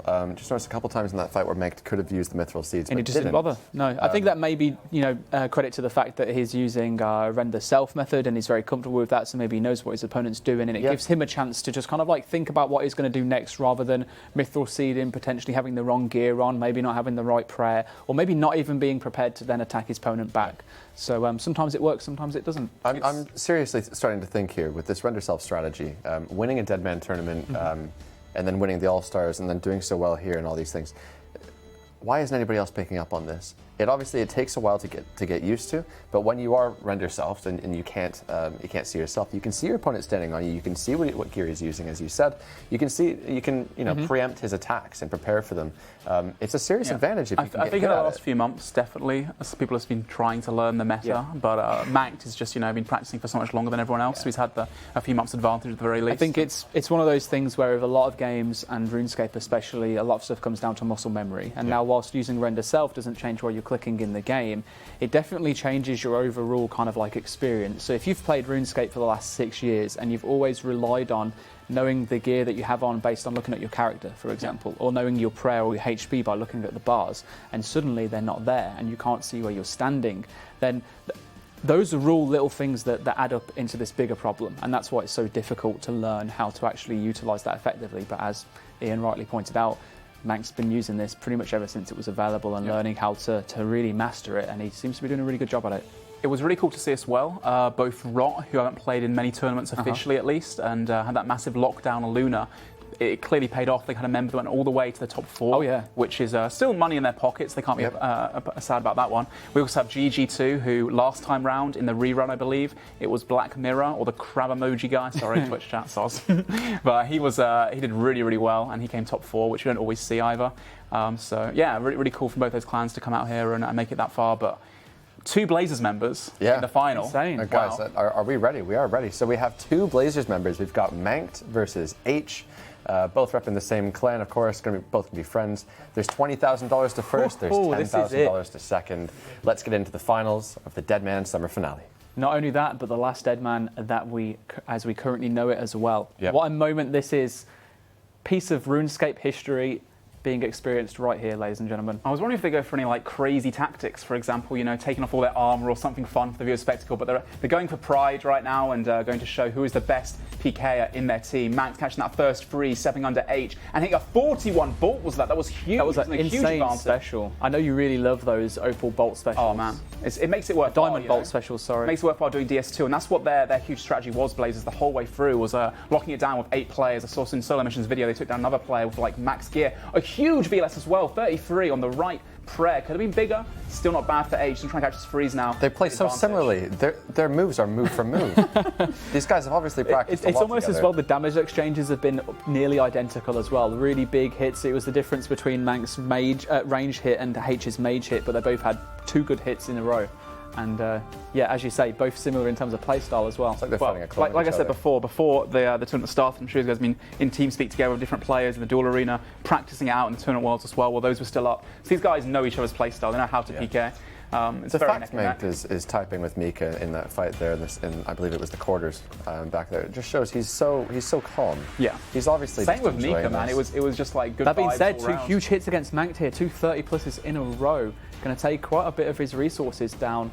H doing a really good job to stay on top of this fight at the moment. Yeah, one thing I don't notice Mank does as much as his opponents do is using the Blood Barrage, because Blood Barrage, of course, heals a percentage of the damage dealt as well, so it can really help with his neck and neck fights. But Mank, of course, maybe because of his muscle memory, like we talked about before, having Ice Barrage in certain areas where he utilises that a bit more, plus the max hits might help him for pure damage output. But H doing a fantastic job right now, catching Mank off prayer quite a bit, and actually, pulling away in the lead quite a fair bit too now. Both players utilise their brews and such. But both of H's specs, I think, hit very low too. He's got 1 spec left. Mank almost has 1 as well. He does have a special attack as well. He's His taking next off spec his is going to be helmet interesting. for the magic attacks. Yeah, of course. Well, the Thorax helm does give negative mage bonus, so every little helps in these fights, to be honest. Another big open spell, only a 22 actually. I saw the animation occur, so I got a little bit excited, a bit prematurely. Very curious. They are who this diamond player is. bolts, He's right? playing Not very, opal. very well. It's diamond bolts. No, right? they're opal bolts. They're opal bolts. opal bolts, yeah. So I was right in the first place, and I corrected myself to make myself wrong. Great, that's such an Amazing. Aiza moment. So, guys, just to reiterate, if you're unfamiliar, Mank has actually won a Deadman tournament before. Truth be told, he came 2nd place, and it was discovered that the 1st place winner of that tournament was actually cheating overnight. He did a little bit of botting, so he was disqualified. Mank took the win. This will make him the only ever Deadman player to win 2 tournaments in a row. If he ends up winning this, he'll also be the only Deadman player to ever come top 2. Really, he's already there. So a really, really impressive title. But again, this H guy coming out of nowhere, we have no idea who he is. We just know he's in this clan Blazers, a friend of Mank. Clearly, they fight very similarly. Quite even as well. 2 food for Mank. Actually, 4 for H. Yeah, looking pretty good for H at the moment, unless Mank has some food stored on the floor somewhere.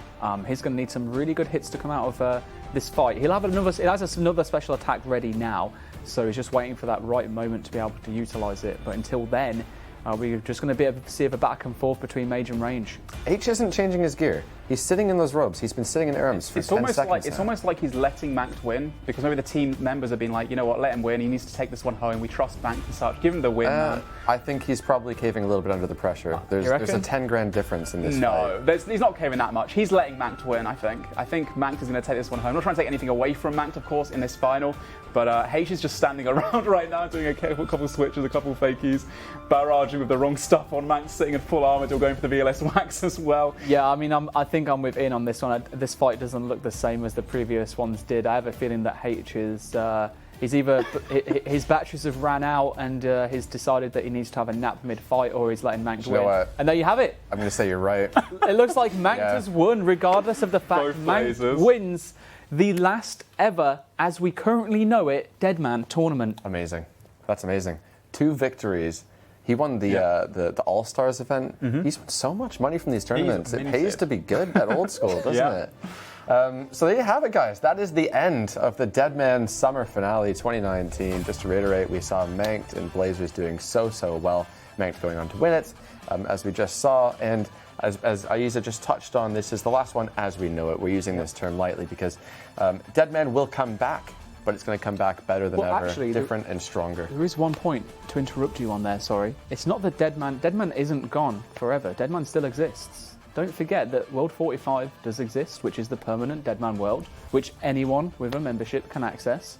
I believe that, like, it was only a few months ago that there was a big round of changes that got added to the World 45 Deadman. So we've got like the Grand Exchange. It's a lot more favourable now in terms of new players joining, in terms of like an immunity period, XP rates, XP loss has been changed as well. So definitely go and check that out if you are interested in Deadman, if you are interested in getting involved in PvP. Guys, get yourselves prepared, ready for when the next version of Deadman comes out in the future, because you've clearly seen what happens here. Anyone can win it, and there's a potential for thousands of pounds to be won as well. Yeah, that's very well said. I think I would be practicing in Old School if I wanted to participate in the next tournament. Looking at Deadman historically, we know that it does best when we make these big changes. Yeah. So we started with things to make a little bit less detrimental when you died. You started to protect more stats, more items. But then we threw in the big changes. Then we threw in the 1v1 section of the tournament. Then we threw in the PvP weapons and armors. And when those changes started to come, that's when Deadman really started to shine. Yeah. So you can trust that when Deadman comes back, It'll probably be, it may be with a different name. I can't wait. Who knows, different face complete. You might not even recognize it as Deadman, but it's going to be different and it's going to be better. So there you have it, guys. I am so excited. It almost seems like I'm joking, but I'm not. But the one thing that I can't wait to give for a real reason for me to get involved in terms of content at the moment is PvP. It's an area that I haven't explored since pre-EOC RuneScape times, and I'm just waiting for that right moment where it's all perfect. I've tried Deadman before, I've tried World 45. I mean, it's not like a brand new experience for me anymore, but the next thing that comes up, you can guarantee I'm going to be in there and I'm going to be trying it out. Do you know it'd be different involving a little bit of PVM? So Maybe you like beat a your mixture. opponent in the semi-finals, then you take on Zook. Then you go back and fight the other guy. Yeah, well, I won't bother with that then. I'll just carry I mean, Bellis has got that one in the bag, I think. From Oh, we have actually had official confirmation. Normally at the end of the tournament, our anti-cheating team will confirm the actual winner is legitimate, and it does turn out that Manked is Well done. confirmed as the legitimate winner. So congratulations! We get a clapper in the chat, please. All right. So guys, before we get into our final thoughts from Deadman, from starting out until this point, I'd like to mention again, we have to promote RuneFest. It's our yearly RuneScape convention. Join yourselves, or join the other RuneScape players. I believe it's October 4th and 5th. Tickets are on sale now. You can find the link in the description. There it is on the screen. Early birds are unfortunately out. They do go quickly, but yeah, go ahead, get yourself a RuneFest ticket. Come say hi to us. We'll be there. Yeah. Mank Right. has a quick shout out as well. The last part of that message is Yeah, Mank says thanks to everyone for feeding him, as the clan did, and Blazers, his clan too, and also hashtag Goofy Gang, which I think are a group of his friends as well that helped him get this far. So I wonder if that congrats to him. includes Ruben, the goof. It must be. Mr. Saskies, you know it. You know it. All right, guys. So final thoughts on Deadman. It's been quite a journey. It really has, yeah. From when it first started off, I remember the first time I ever got involved in Deadman from a non-player's perspective was back at RuneFest.